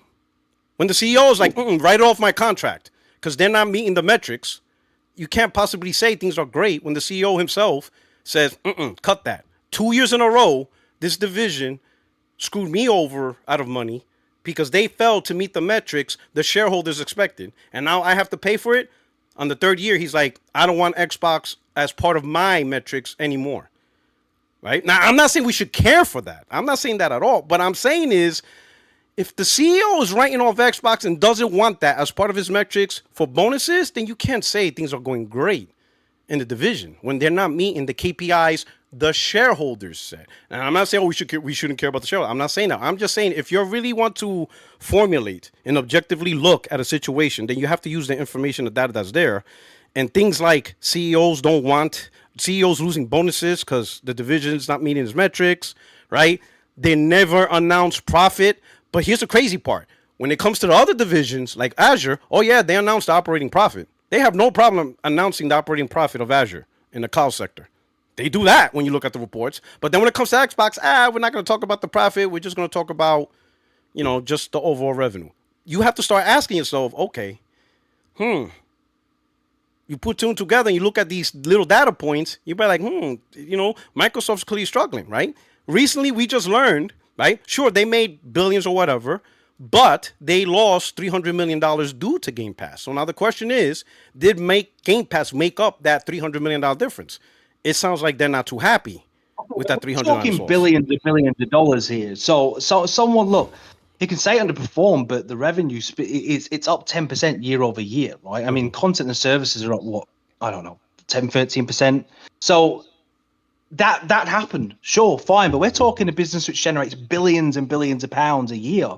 So this underperformance certainly didn't crash the company. No more than Sony canceling all those studios that time, and the Concord fiasco didn't really hurt Sony. These companies have so much money that this stuff, it isn't in the long term going to this guy doing whatever the hell. Oh, I don't know. You don't know. He wasn't there, but it's not that impactful to the overall scope of these businesses. These companies deal in the billions, not the millions or the thousands. So to insinuate, well, actually, look, Xbox increasing Game Pass was not because they're struggling. It's because they're greedy.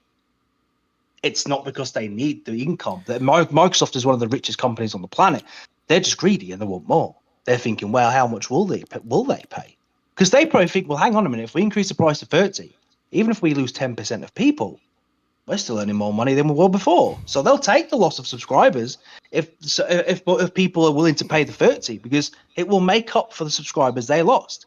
It's not the company. They don't need even if we admit that PlayStation's a juggernaut and it's a different thing, right? Its install base is so eclipses Xbox's, right? But Xbox has a place in the market. It has 30 million consoles out there is nothing to turn away. It has a plug for all of its service. It earns billions a year. So yes, someone might have not wanted this metric or whatever, but we're not talking billions there. That's a small scale thing which you're utilizing to try and suggest, well, it's obviously not doing well. I don't think one person has the power to crash the company's finances that hard. So that doesn't really suggest anything other than someone fucked up. But I mean, PlayStation's not exactly being a financial genius this generation. Do you know what I mean? I mean, they're diving to PlayStation or Sony. You said PlayStation has been financial geniuses, or well, Sony? I mean, they're one of look, Sony. It's a Sony PlayStation. So because Sony. Thing. No, okay. No, I just want to make sure because I can't speak on televisions or movies. Or no, I'm TV not. No, obviously. Well, right. Okay. For the sake of this conversation, we're talking about PlayStation Gaming. Okay. So let me address a couple of things. Right. Those KPIs and metrics do matter. Right. Because the way Microsoft became a $4 trillion company is because they don't accept losses. They cut it off. Right. That's how you grow. You have to look at the weakest part of whatever department you're in. Well, the fact that we know about these losses means they didn't accept the losses, doesn't it? What happened? The fact that we what? The fact that we're talking about the losses and you're mentioning the guy means that they didn't accept the losses. It means that he's not still. Do you know what I mean? He's not still in a position to lose the company money, is he? No, the position's changed, so that's a whole new conversation. Like that's what I'm talking about. Like the leadership changed. So, and we'll talk. We could probably touch on that. But what I'm saying is, they're looking at the Xbox division and they're gonna optimize it for profitability. The question that you're probably asking, that question, I know. The question, I think the question is wondering. Some people don't want to believe that Xbox hardware so far over the last two gens, especially this gen, has been more detrimental than helpful. You keep mentioning Game Pass. Game Pass has been stuck at 35 million consoles on both sides. Ultimately, it doesn't look whether you sell 80 million or 20 million. These companies earn a dime and a nickel. They earn nothing really for the consoles. I mean, at launch they're selling them for a loss until later down the line. So they earn their money from the user when he has the console. So that's how these businesses work. They earn their money for you buying. Like PlayStation tried to lock you into the PlayStation store by saying, hey, you can get the PlayStation 5 for 90 less if you get it without a disc tray, because they're thinking we'll lock you into the PS store, we'll charge you a fortune. They don't earn their money really on the sale of the console. That's already accepted by the company. They don't. And I'm glad you said that. That right there is the key to the conversation, right? The reality is the key metric for the console is what happens after the console is in the homes and how much you could get into in the homes, because a console is literally the storefront. It's the Steam. They're literally Steam, except in physical form, right? Obviously, Steam, all you got to do is download on your PC, but these consoles, a consumer has to buy it and introduce it at the home, right? So now you introduce the console in the home, you have the marketplace in your home. Now it's all about the purchases, the content, the third party, all this stuff. When it all comes down to services. But when one console, the competitor, is swallowing the majority of game sales, the majority of this stuff, and people are just spending more time on Fortnite on PlayStation than your own console. People who play Apex, they're playing it more on PlayStation than Xbox. All these third-party games, you see, like, I'm just making Assassin's Creed. 80% of sales on PlayStation, 20% on Xbox. At that point, you have to be like, okay, so we're spending billions in research, we're doing this, And here's a huge part.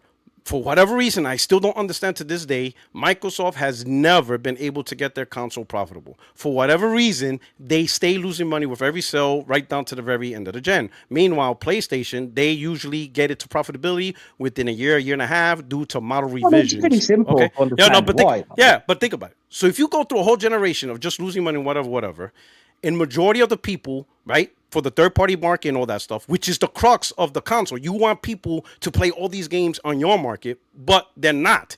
Not a lot of the people are buying your console. The majority of license shares of all these third-party games and revenue is going to your competitor. They got to evaluate, is this hardware, like, is it even worth to keep making hardware given we're not penetrating the market, we're not getting the majority of the consumers? Now, I think your biggest argument is going to be Game Pass, right? Right? You got, let's say, half the fan base that's on Game Pass, right? And you're thinking you have to cater to that fan base because of Game Pass. If Microsoft decides to take a risk and be like, you know what? These gamers will still have options to play on Game Pass, Xbox console just simply won't be one of them. I don't know. No, that won't be my argument, because I don't think that Game Pass. I mean, look, the price increase to get does make it difficult to sort of justify. Like, I would argue, look, it would be. I think it's going to be difficult for them to really convince people to pay a recurring fee month by month. It would be more advantageous just to subscribe for 1 month, play what you want to play, and then cancel. Just, do you know what I mean? You subscribe when a AAA game comes out and then play it, then you don't keep it going. So I think Game Pass, it's lost its value proposition. So I would always argue, look, before I thought people were like, oh, Game Pass they're stupid because the value is ridiculous. It is, especially when we had that period where it was like Doom Dark Ages, Expedition 33, we was just like drop after drop after drop. It's like, this is nuts. But now they're asking now for a silly amount of 30 is a bit. It's not like it's that expensive in the grand. 30 is not really that much. But I think it is when you consider that, well, you could just save, you could easily, well, you just spend the 60 or whatever and buy the game and have it forever. Do you know what I mean? So I think its value proposition is declining. So depending on how they treat that going into next generation, I think if they lose the Game Pass as a big incentive, they're going to be in trouble. So let me ask you this, right?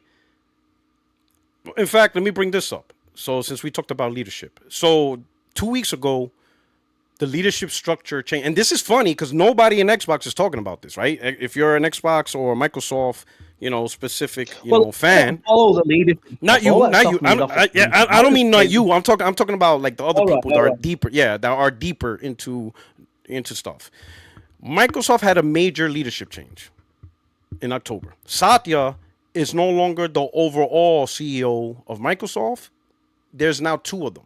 There's two CEOs now. They split Microsoft. Satya, they're giving him, because I think the biggest push is AI, so all these companies want to do AI.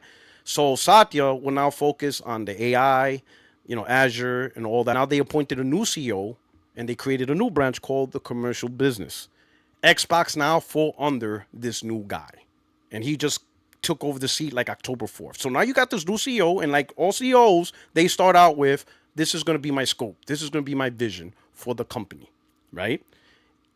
Whoever falls under his division, they all going to have a conversation about their functional division. So that means Phil's going to have a conversation with him, Phil and Sarah Bond, whatever other sector falls under him, whoever's in charge of that, they're going to talk to him, and they're going to have to align his vision. Phil done this before. When Satya took over as CEO, Phil even brought it up. He mentioned on podcasts and talked about it, that in 2014 took over, he talked to Satya, and Satya's initial mindset was, why are we even in gaming? But Phil understood what Satya wanted, and he's like, listen, this is what we could do in gaming. And then that's where the push for Game Pass, subscription, cloud, games everywhere. Because Phil knew how Satya thought. Satya's not about. Satya even said it. He still doesn't understand the point of locking a game on a specific hardware. That's not his mindset. His mindset is games everywhere. Taking advantage of cloud, to take advantage of devices that can't process power, software, stuff like that, right? That's why he made stinking Microsoft Office subscription when we used to be able to buy it, So Phil understood that. And that's where these whole changes came from, and all that stuff. Satya green-lighted another console, which is the Series S and Series X. Everything's fine. But this new guy, he's going to come in seeing a whole bunch of history on X-Men and all that stuff. He's going to be like, wait a minute. You guys from a hardware standpoint, was not successful during the Xbox One gen, and you're not, from a hardware perspective, not successful this gen. You are successful spreading games everywhere. You are successful, putting games on PC, coordinating with Steam, but you're not really successful. This is the part that's hurting me. What is he gonna say to convince that new CEO to be like, hey, just stick with the hardware next gen? Like, he has to convince that CEO that, hey, the hardware is worth investing, even though it's failing metrics. And I don't know what's going to happen, but that's literally what they're going to have the conversation. They're going to have to strategize. For me, this is why I think we're seeing signs of, this is an Xbox campaign and whatever, and going to PC, right? Because just like the Xbox Rogue Ally, everybody's arguing this is an Xbox now. It really doesn't matter. What really matters is this. Microsoft has zero risk on the Xbox ROG Ally. Zero. It could bomb in store shelves, and they will not lose a single penny from the failure of an Xbox ROG Ally. You know why? Because that's Asus. All Microsoft did was provide software. And they said, you know what? To make it enticing, we'll give you the software update first for a year, so you have it exclusively for a year, but it's going to come to other devices. So it's not going to be exclusive forever. It's just, you're going to get to enjoy it. Maybe because you have this exclusive software, the storefront and all that stuff, people will gravitate you because you have exclusive. But at the end of the day, all Microsoft did was, hey, you could use a little bezel. You could use our name. Here's our software. But if that thing bombs, Asus has to answer up to his shareholders. Microsoft's like, not my problem. Like, listen, bro, we try to help you out. We gave you software. We gave you our name. I mean, what more can we do? The hardware, that's all on you. You know what I'm saying? And that's where I think Microsoft's going. Because if you could get other companies to make the hardware and Microsoft just provide Windows, if nobody buys the hardware, not my problem. Not my problem. I already sort of hit with this before I was talking about this. It's not that hardware is failing, Xbox is weak, right? It's hardware is down, and I think Xbox will always struggle to sell as many consoles as PlayStation. They're just not going to do that because PlayStation has the far more brand recognition. But the Xbox consoles are never going to be the profit engine. It's always going to be a gateway. Xbox doesn't make money really by selling the boxes, and they know that. It makes money after it. I understand that. Do you know what I mean? It's not convince them and go, well, why have a console? Well, look at all the money they lose if they don't. Like, it's conjectures to turn around and say, well, hang on a minute, he's going to have to convince this guy that hardware is worth investing in. I don't think there's much convincing to be done. Let me rephrase it. Because the Xbox console is not selling, the amount of gateway is not there. They need more gateway. They need the console in more homes to produce the revenue based on gateway. That's the problem. There's not enough gateway. Not enough gateway. Not enough gateway. Not enough. That's the problem. Okay. You say that, but they already earn billions every year on their current gateway. So you're making this assumption that they need a higher install base, but PlayStation don't earn that much more than Xbox already, right? So it's and they have a massive install base. No, they have a massive install base, right? And it's not right. Look, if Xbox had a similar install base to PlayStation, right? Let's just assume that it was neck and neck. And then you looked at Xbox and be like, okay, well, something's wrong because we have them in there. We have them. Everyone's locked in. We have the gateway, but the numbers aren't there. That's not the case. They have a smaller install base, but the money and the income and the revenue is there. So that doesn't really stack up as an argument. Yes, it does. Because you're suggesting is what you're saying is, well, Xbox is clinically in a bad way. They need more systems in homes, and it's but they are earning profit every year. So this argument that it's proven that the Xbox system earns money through its system. 30 million generates a lot of profitability over an annual period. All right, bro. Xbox. One, you got to stop saying they earn profit. They haven't said that. That's number one. Number two, that is the reason why I brought up Satya losing bonuses. There's a difference between just earning money and earning profit, right? If you made $50 billion a year, but it took you $70 billion a year to make it, are you going to be happy earning $50 billion when you have to spend $70 billion to do it? That $23 billion doesn't equate to any profitability? Is that what you're suggesting? Okay, if it did, no. Because if it did, why is Satya losing? Listen, if it did, and if it was profitable, missing the point. no. Let me ask you. Let me ask you. If it did, if just simply making 20 billion and it's profitable, then why did Satya lose money on bonuses? Why was he denied bonuses? That's why I'm trying to say you got to look at the indicators, you know, and also again number two. Microsoft reports profitability in their other divisions. Why are they quiet about Xbox if it is profitable? Why are they silent about it? They have no problem saying it for their other divisions, but when they go to the gaming division, nothing. Ask that. If it was profitable, they would say it. Hey, this is Xbox. This is our revenue. You know, they do this for Azure in the cloud. You know, their cloud infrastructure division. Azure Cloud Division made $55 billion. This is the operating income, which is the profit of $7 billion or whatever. Boom. Easy. They do that for another division. Same thing. Revenue, profit, operating income. That's the term. So think about this real quick. So that way you could answer this. So Microsoft, when they do their fiscal year, a division, revenue, operating income. Division revenue, operating income. Then when it comes to Xbox, just revenue. That's it. No, I know. I hear what you're saying, but the point I'm making is these are companies that generate billions every year. To suggest that they're not earning profitability is grasping at one hell of a straw. Might not be as much as they like it to be, but it's there, bro, and it's there in space. How? Prove it to me. Give me a factual document. Listen. Listen. Obviously, they have money, bro. Listen. Well, yeah. No.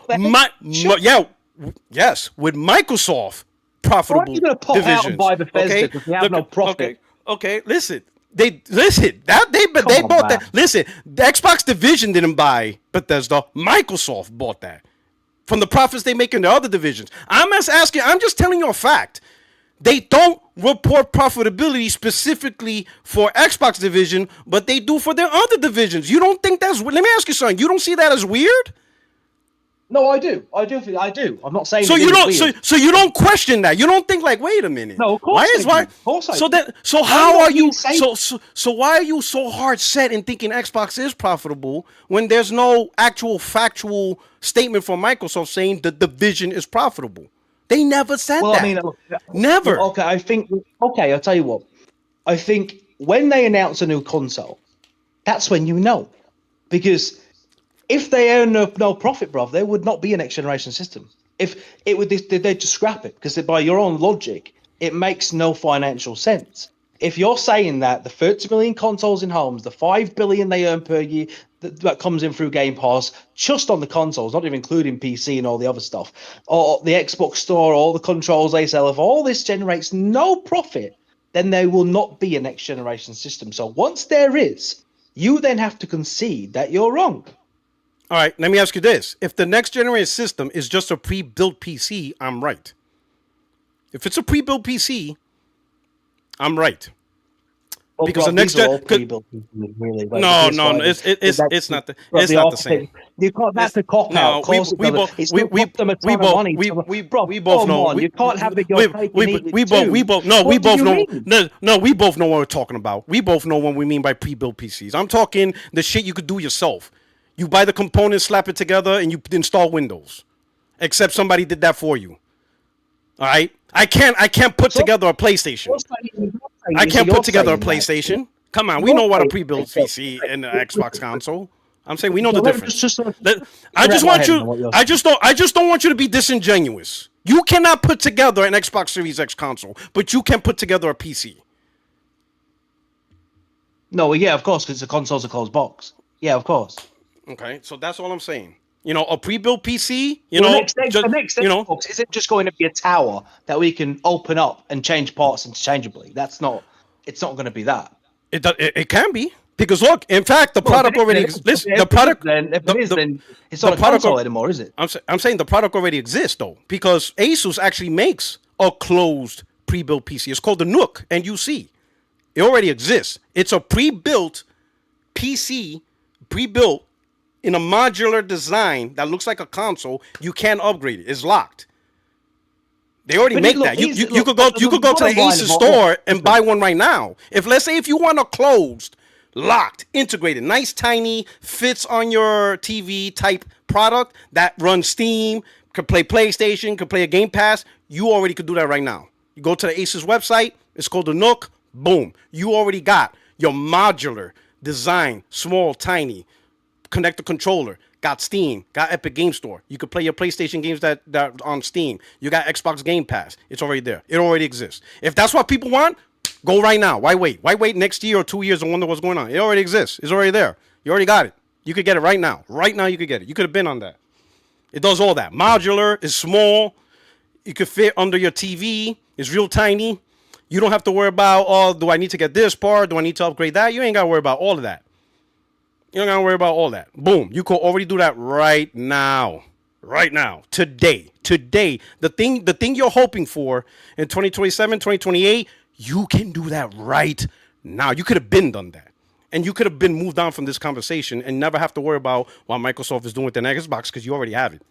You could do it right now and enjoy all those benefits. Well, the integration of Steam, the integration of Xbox, the big picture mode, all of that. Everything that you're wondering you're going to get, you can already do that right now. But the thing is, this is the case for the PlayStation as well, though. If the entry point for the next PlayStation is ridiculously high, which I think both consoles are going, then PC is the only real benefit going forward for anyone. Consoles lose the point if their entry point is the same as a PC would be. Consoles are dead at that point. The difference is Sony still has the ability to sell their consoles at a loss. The next Xbox, they're not selling that at a loss.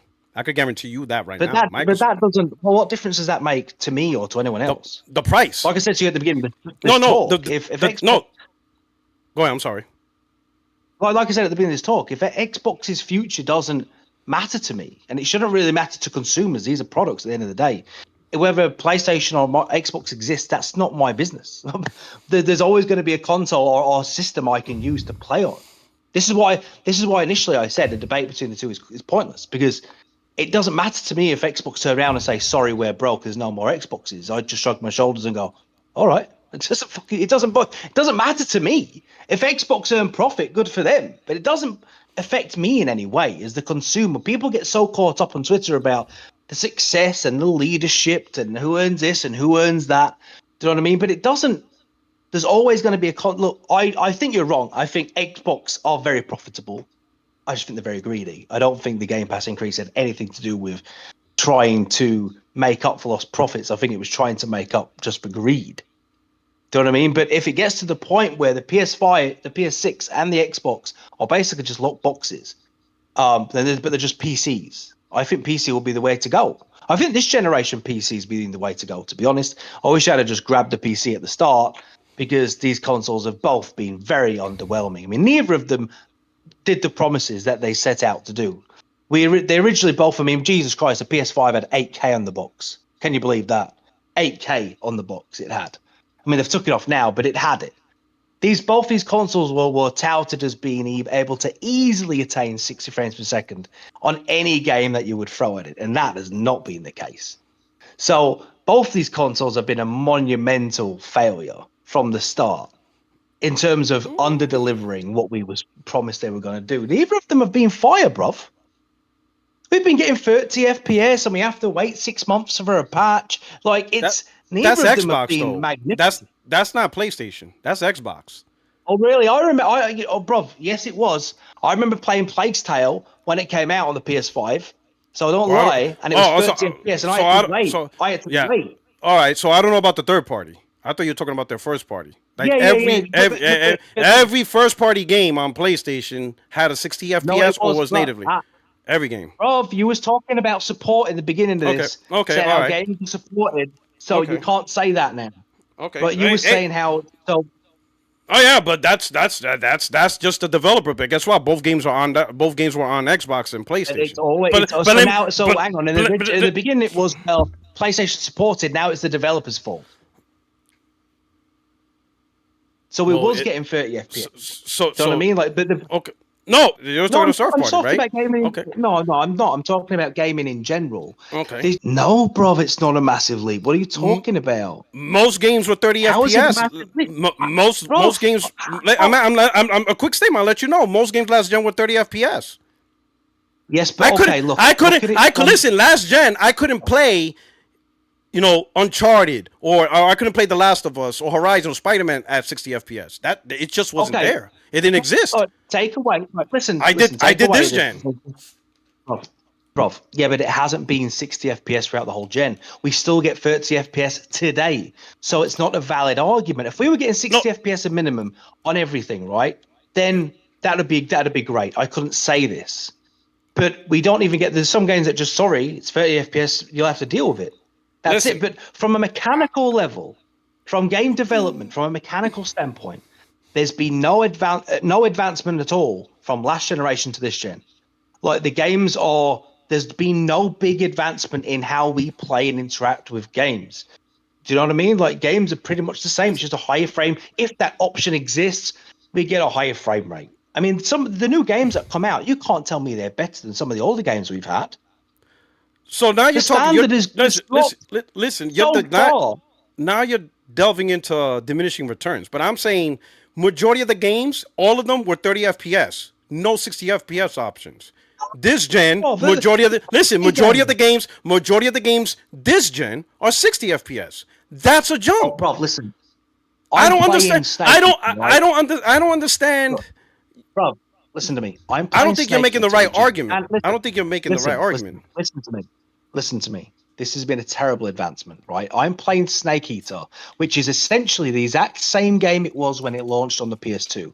They've even kept in the load screens between the tiny little areas that you can explore. Because back in the PS2 days, obviously you couldn't have a wide, big area, right? You couldn't have it. So each area is split up between load screens. We even still have those load screens. Even now, you can play that game on a PS5 Pro, bruv, and you still get less than 60 FPS. This is a PS2 game, mind you.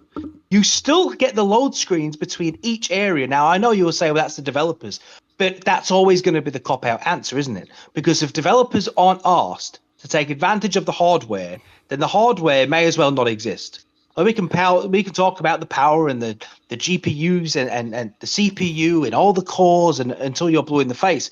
But if the developers can't be asked, we're not going to get that translated. You can play games on the PS5 Pro right now at 30 FPS, bro, and that's why I say this generation has been an absolute farce. It's not. We should have been getting 60 FPS across the board. On both of them. And I know the first party games by Sony did. I'm not saying they didn't.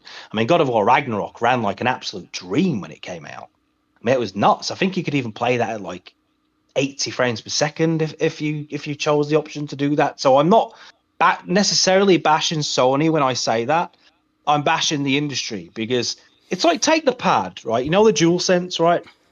The DualSense pad had so much potential for being a genuinely immersive tool, which could change the game, right? I remember playing Astrobot when I got it, and I was like, wow, this actually is it's the only next generation pad, right? And I remember like skating on the ice in Astrobot and being like, it's almost like you can feel the ice. Do you know what I mean? I'm sure you know what I mean, because you played it, I'm sure. Like, every little detail, the pad amplified it. And I remember thinking, shit, this is something that could be. I'm interested to see how this progresses as the generation's gone on, but it didn't. It actually peaked at Astrobot. That was as good as it ever got because developers just couldn't be asked. We just never saw it. Even in Sony first-party games, it's a little bit here and a little bit. You pull on the bow and you feel a bit of resistance, but it's an afterthought, which is a shame because it had potential to make a huge difference. That's what I'm talking about, Rock. I'm not saying, it's, and even then someone's put in the comments Ghost of Yotai, but an exception isn't the rule, and third-party games don't even touch it. So it doesn't matter what hardware we have. When I say it's not being a good advancement, I mean the PS4, we was getting gems. The games that were coming out were hitting hard. Like I said, Last of Us 2 was absolutely phenomenal. I don't care what anyone says. One of the most realistic games you could play. Uncharted 4, when that came out, right? Uncharted 4, bruv, looked better than anything I'd ever seen when that came out. I couldn't believe how that game looked and played. So the PS4 was really having games look better than it had any right to. I don't think the PS4 had any right to have the graphic fidelity that it had. But nothing like that on PS5, really. That's that big of a jump from the PS4. All right, so let me address a couple of points, all right? So it's the jump, right? Yet PS5 Pro has 30 FPS because that's a mode that the developer wants to maximize graphics, because there's some console gamers that don't mind playing it on 30 FPS. But the Pro has 60 FPS option. That's the thing. The Pro shouldn't even have a 30 FPS option, bro. Why not? You're always going to have a 30 FPS option, because I'm going to explain why. Because you can always get better graphics. If you have a game, right, and they make a game, right, and it's 60 FPS, if you cut it down to 30 FPS, you're going to be able to raise the settings. Unless you expect the Pro at $700 to be a 4090 and be able to run max settings, which is not. It's only $700. I do when it doesn't even come with a stand, brother. Listen, it doesn't mean you don't need the stand. The stand is stupid. In fact, they purposely made the Slim in the new consoles to avoid the stand, because everybody complained about using a screwdriver. So literally it's designed so that way you don't need to worry about the stand no more, because everybody apparently don't know how to use screwdrivers anymore. So they said, fuck it. We'll design the console where you could just buy it, pop. There you go. Don't have the stand. If you do buy a stand, if you notice it's chrome and all nice, it's an aesthetic. It's just so that way you could put it up and be like, oh, look how nice and clean and shiny it looks. It's a useless component. I have a Pro. I don't have a stand. It's made to stand on its own. That stand, that external stand is just an aesthetic, because that's why they made it chrome instead of flat black. It's just an aesthetic piece. It has no actual universal value. That $30 stand has no actual value other than you want an aesthetic, nice-looking piece to accompany your stand. So that doesn't really mean anything. But overall, going back to the thing, right? The PlayStation 5 Pro, 700, now 750, right? And this is real talk. We're not going to talk about fanboys talking shit. We're just told the proof. It cannot do what a 4090 or 5090 do. It cannot produce max settings at 60. That is not possible for a $700 console. It was never going to do that. And because it cannot max out settings at 60 FPS, what that does mean is whatever it can do at 60 FPS, let's say, for example, medium settings. Let's say, for the sake of conversation, the PS5 Pro or even the PS5 or even the Xbox Series X, right? All these consoles. In performance mode, medium settings at 60 FPS, because there is room to get better graphics, they will cut down the frame rate to 30 to move up the settings to high. So now you get better graphical fidelity at 30 FPS because the console has room for that, because the console is not made to max out all settings at 60 FPS. They're not that powerful, right? Once you max out the settings and you're at 60 FPS, that's it. There's nothing more you can do. You maxed out everything. You're at the limit. So yeah, if a console could launch at maxed out settings, 4K, whether it's AI upscaling or native, whatever. Do you think consoles will ever just have 60 as a standard? Because they've been saying it will be since the start of the PS4 gen. That they were saying that would be the standard at 1080p, and it never was. Actually, but do you honestly think that consoles will ever hit that standard, or no? Actually, it was Xbox who said that, not PlayStation. PlayStation, Mark Cerny himself said, you're going to see like 60 FPS, you're going to see those options more on the PlayStation. He specifically said, we're trying to build this console for 60 FPS because data shows gamers prefer that. They're building the consoles to get more 60 FPS stuff. It was actually Xbox that said 4K 60 would be the norm. And a lot of games will be 4K 120. They made that promise. Yeah, bro, there's been no 4K. Yeah, and that was not happening. Unless you're playing a little indie game. That was never going to happen. Yeah, that was but when you compare this gen, in all the games that it does, compared to last gen, we do have a technical leap. We have better settings, better graphics, we have ray tracing, and we have more options on how we play our games. We get to choose, majority of the games, do you want to stick to 30 FPS because you want higher graphical settings? Or do you want 60 FPS performance mode? And then PlayStation was the first one to take it even further, because they were the first ones to release the ability to say, hey, with high frame rates and VRR, we can give you even more options to play. So now you can play with ray tracing at 60 FPS and all that stuff. We can also have games that are unlocked, and we just let the console with VRR and high frame rate just max it out. That's how Spider-Man Remastered, you can play that game above 60 FPS. No, that's not 60. That's usually 40 FPS. Okay. No, when you have the ray tracing. No, there is a mode, but like for example, on Spider-Man Remastered, there's an unlock mode, and the game runs above 60 FPS. And testers were done. So what I'm saying is, you didn't have these options on the PS4. Like as far as that's true. Standpoint, you didn't. What I was arguing was the game from a mechanical point of view. We haven't seen much. Like I remember thinking when they announced the SSD specs that this could be actually a bit of a game changer because the SSD could potentially have more value going forward than the GPU extra horsepower of the Xbox did, because of how fast it could deal with information in real time. But we haven't seen anything this generation which has really demonstrated that next generation horsepower. And maybe that's a lack of creativity in the industry, not so much the content. There you go. That's what I was going to mention. It's creativity. It's not the hardware. It's all creativity. Even if that's the case, and it is the case, because I think we could all agree. Yeah. We're older. We've seen gaming for a very long time, and we've seen the standard decline over time. But it doesn't matter then what advancements you put in your system if the people developing the games. I agree with that. Shit. I agree with that. You know, if there's a lack of creativity and stuff like that, then I accepted one fact for me. Going forward in console gaming, it's gonna be the performance update. Kind of like PC gamers when they just switch out a GPU and a CPU, but they're still playing the same game. Nothing changed with the game other than the performance of the game itself. Now they probably, if somebody normally on PC would be playing at 1440p 60 and they're like, nah, at medium settings, they're like, nah, I want to play these games at better, resolution, better settings. Then they upgrade the CPU and the GPU. It's still the same game, but now they're playing it at mech settings with ray tracing, path tracings, and stuff like that. It's still fundamentally the same gameplay, but it just looks better.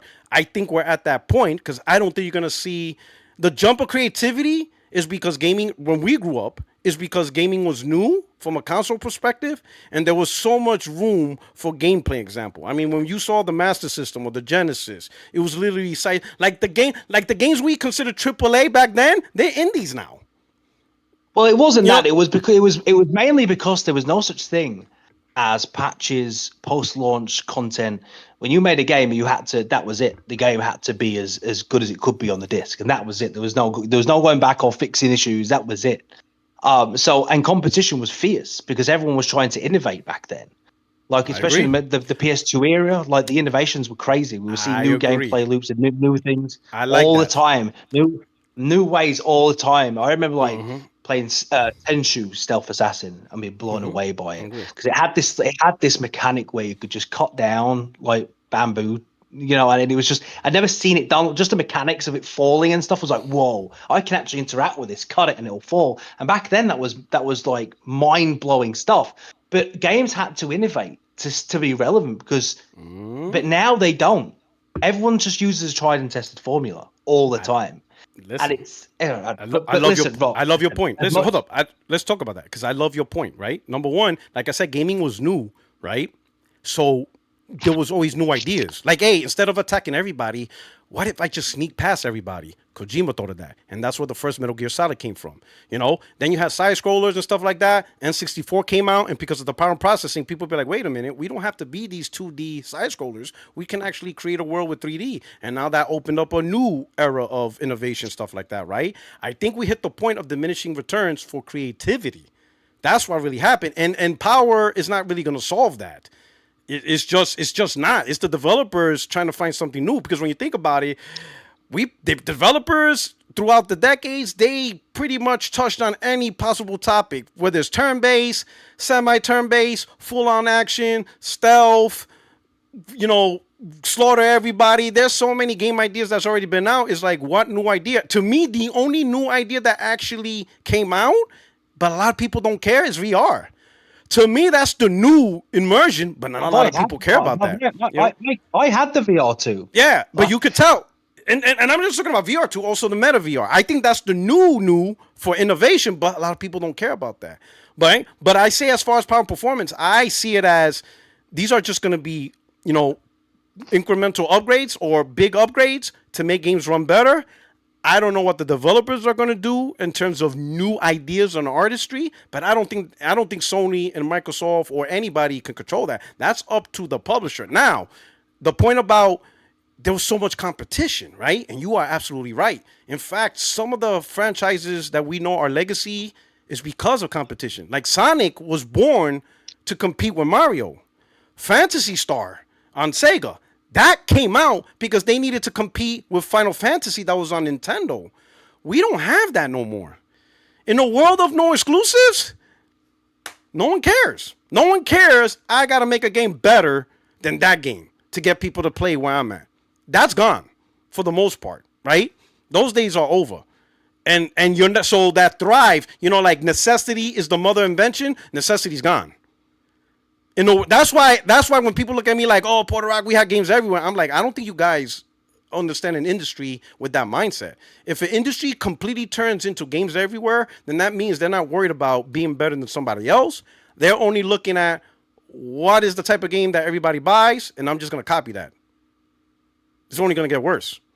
And we're already seeing it with the live service game.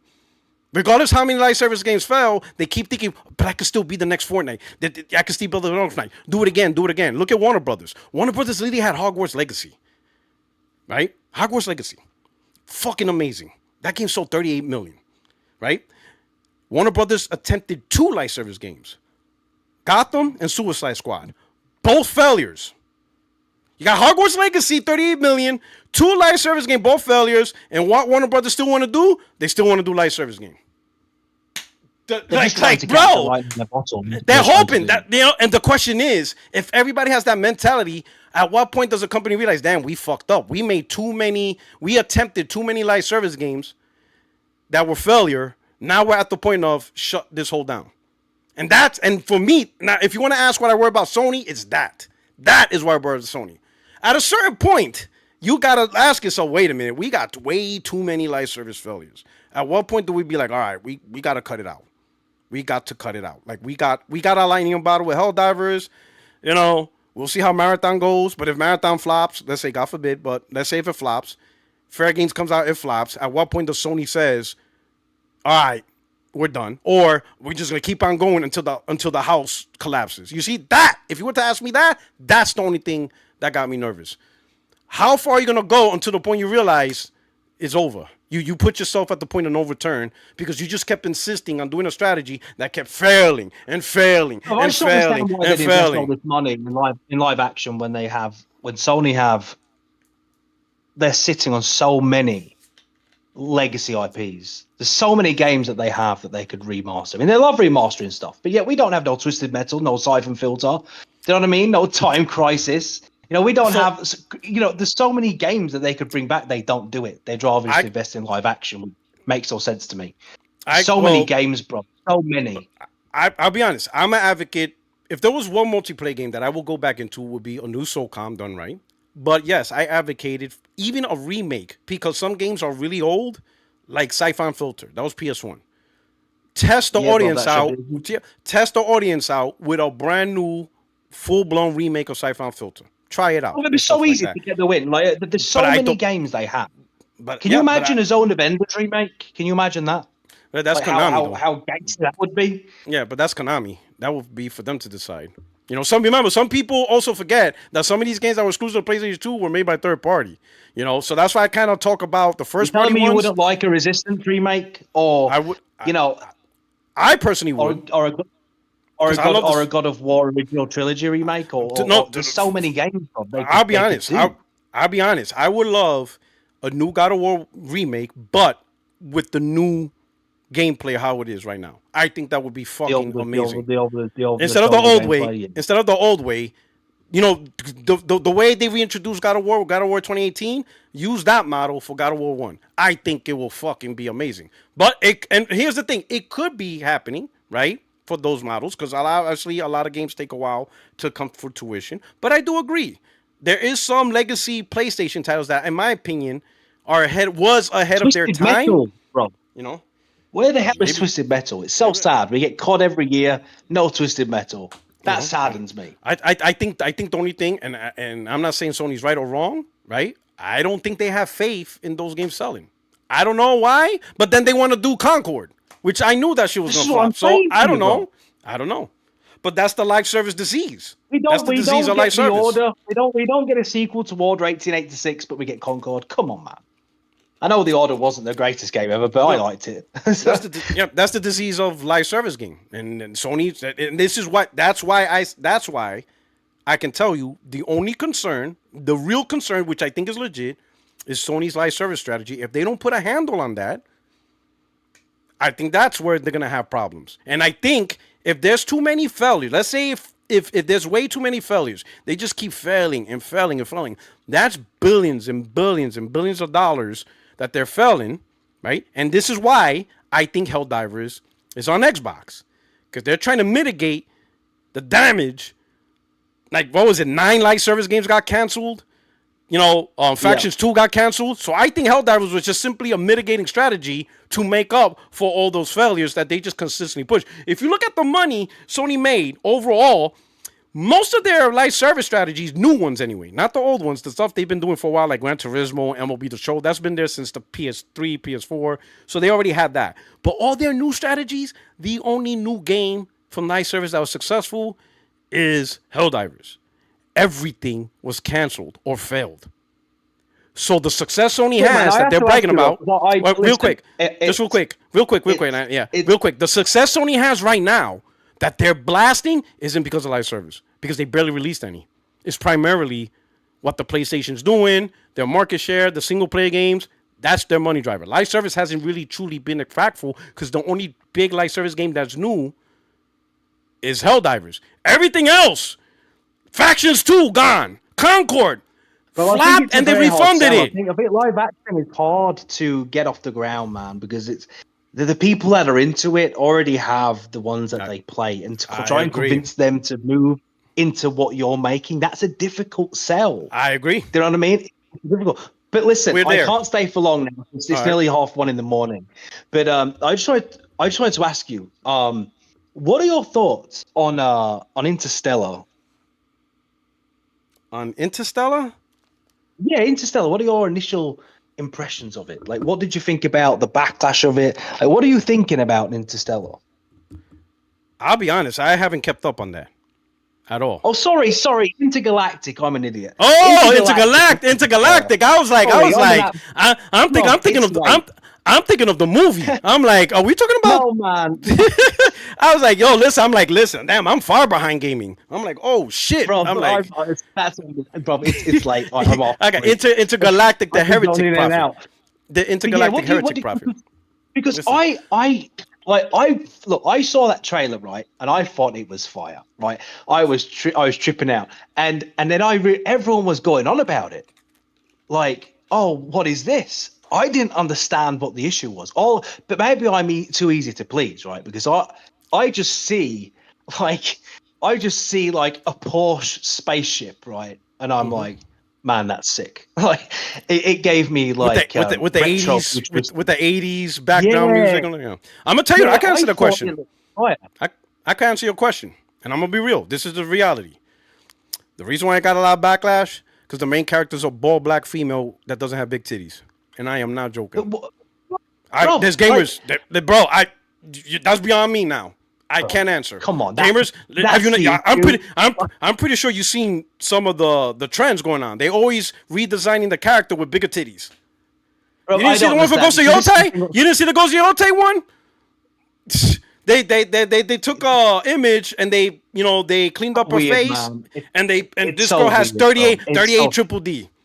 You know, and anything other than 38 triple D with like a Sports Illustrated model swimsuit face, if it's not that, it's woke. So I don't get into that. Yeah, I stay away from that. Was you because I don't get to speak to PlayStation guys because they all despise me because I haven't. Come to the podcast, man. Listen, I know it's late. I know it's late for you. Was you a Last of Us 2 hating guy, or was you a fan of it? So in the beginning, it was shocking, but I remember that year the vitriol. I mean, there was so many people upset. I'm like, at first, just looking outside the end, because I didn't play the game, I'm like, damn, did Naughty Dog fuck up? I'm like, oh shit. I'm like, man, this is really bad. But anyway, when I played the game, I'm like, this motherfucker's brilliant. This motherfucker brilliant. And I'm gonna tell you why he's brilliant, right?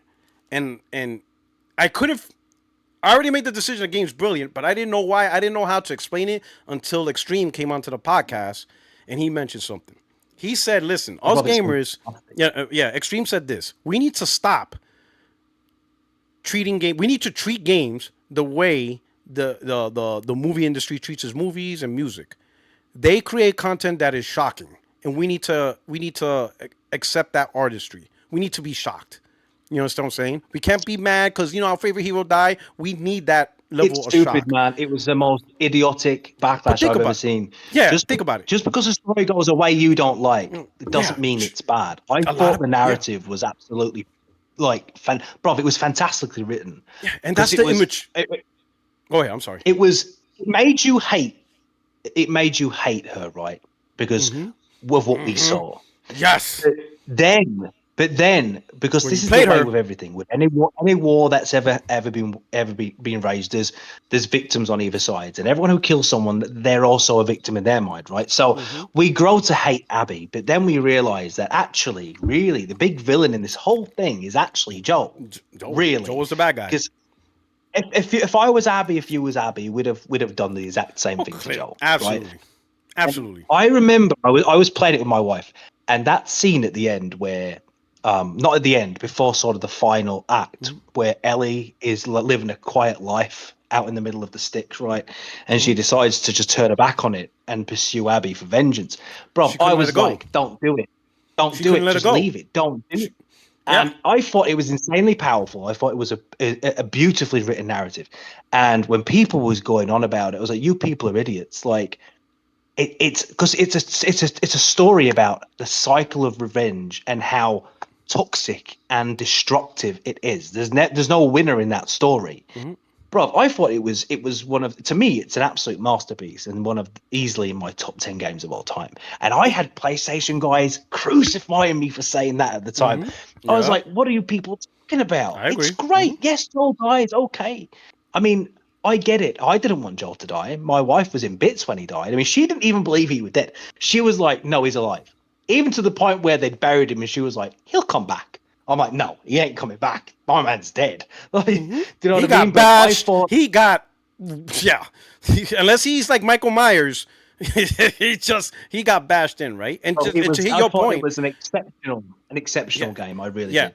Yeah. Last of Us 2 became, that's when you realize the franchise is just people living in a shitty world, just making decisions. There's no heroes. There's no good guys or bad guys. It's just people living in a shitty world. It's just perspective, bro. It's just perspective. Bad is only a matter of perspective anyway. Yeah. And talking with Extreme, he says gamers need to start accepting that. They need to start, because if this was a movie, we wouldn't have a problem with this. And I use Game of Thrones as a perfect example. I started. You watch Game of Thrones just in case? Of course I did. Bro. Okay. I'm just making sure, right? Because people get mad at me. I'm like, man, this show's like 10 years old. Fuck, you still haven't watched it? But I came in when season 6 or 7 was already in play. That's how late I was. So I'm like, everybody's talking about it. It's great. It's amazing. So I started it. The 3rd episode, the main guy Stark gets killed. And I'm thinking, this is the main character. Like, what the rest of the show's about? That, well, I'm gonna watch his rejected kids, but that's what made it great. That motherfucker got his head lopped off. Episode 3, they said chop, and then the next son gets killed during the Red Wedding. Philip his son was the king of the North and stuff, right? Like he was going to be the next guy, and he got killed. If they don't like something, it's bad, and it's as simple as that. It's bad. Right? Yeah, but Neil notice, Druckmann is the devil, ruining the franchise. But notice, everybody accepted that. People can accept, at least a majority, like movies, those shocking things. They always want a hero. And they want to play that hero for the next sequels, third sequels. A lot of gamers still have that mentality. Well, if you create a game and that's the hero, we're going to stay there. Plot armor, though. Those same people will complain about plot armor and say, well, there's plot harm because there's no intensity because I know that they're going to survive. If Joel just survived every encounter he had, then you'd never feel any intensity when anything shit hits the fan. Like, I thought... But anyway, look, man, as much as a pleasure as it's been, it's late, man. All right. So it's been fun, man. All right. and I need to shoot. Okay. Hey, you're invited here anytime. I know it's late because believe me, I went through it when I lived in Germany, and got stationed there. For like the 3 years I was there, I couldn't do the podcast because it was like 2 in the morning, 3 in the morning, and that's like on a Wednesday or Thursday, and I'm like, I can't do this, so I had to stop. Believe me, and I know firsthand by living there, a lot of gaming media is American centric, time based. Like everything happens in American time.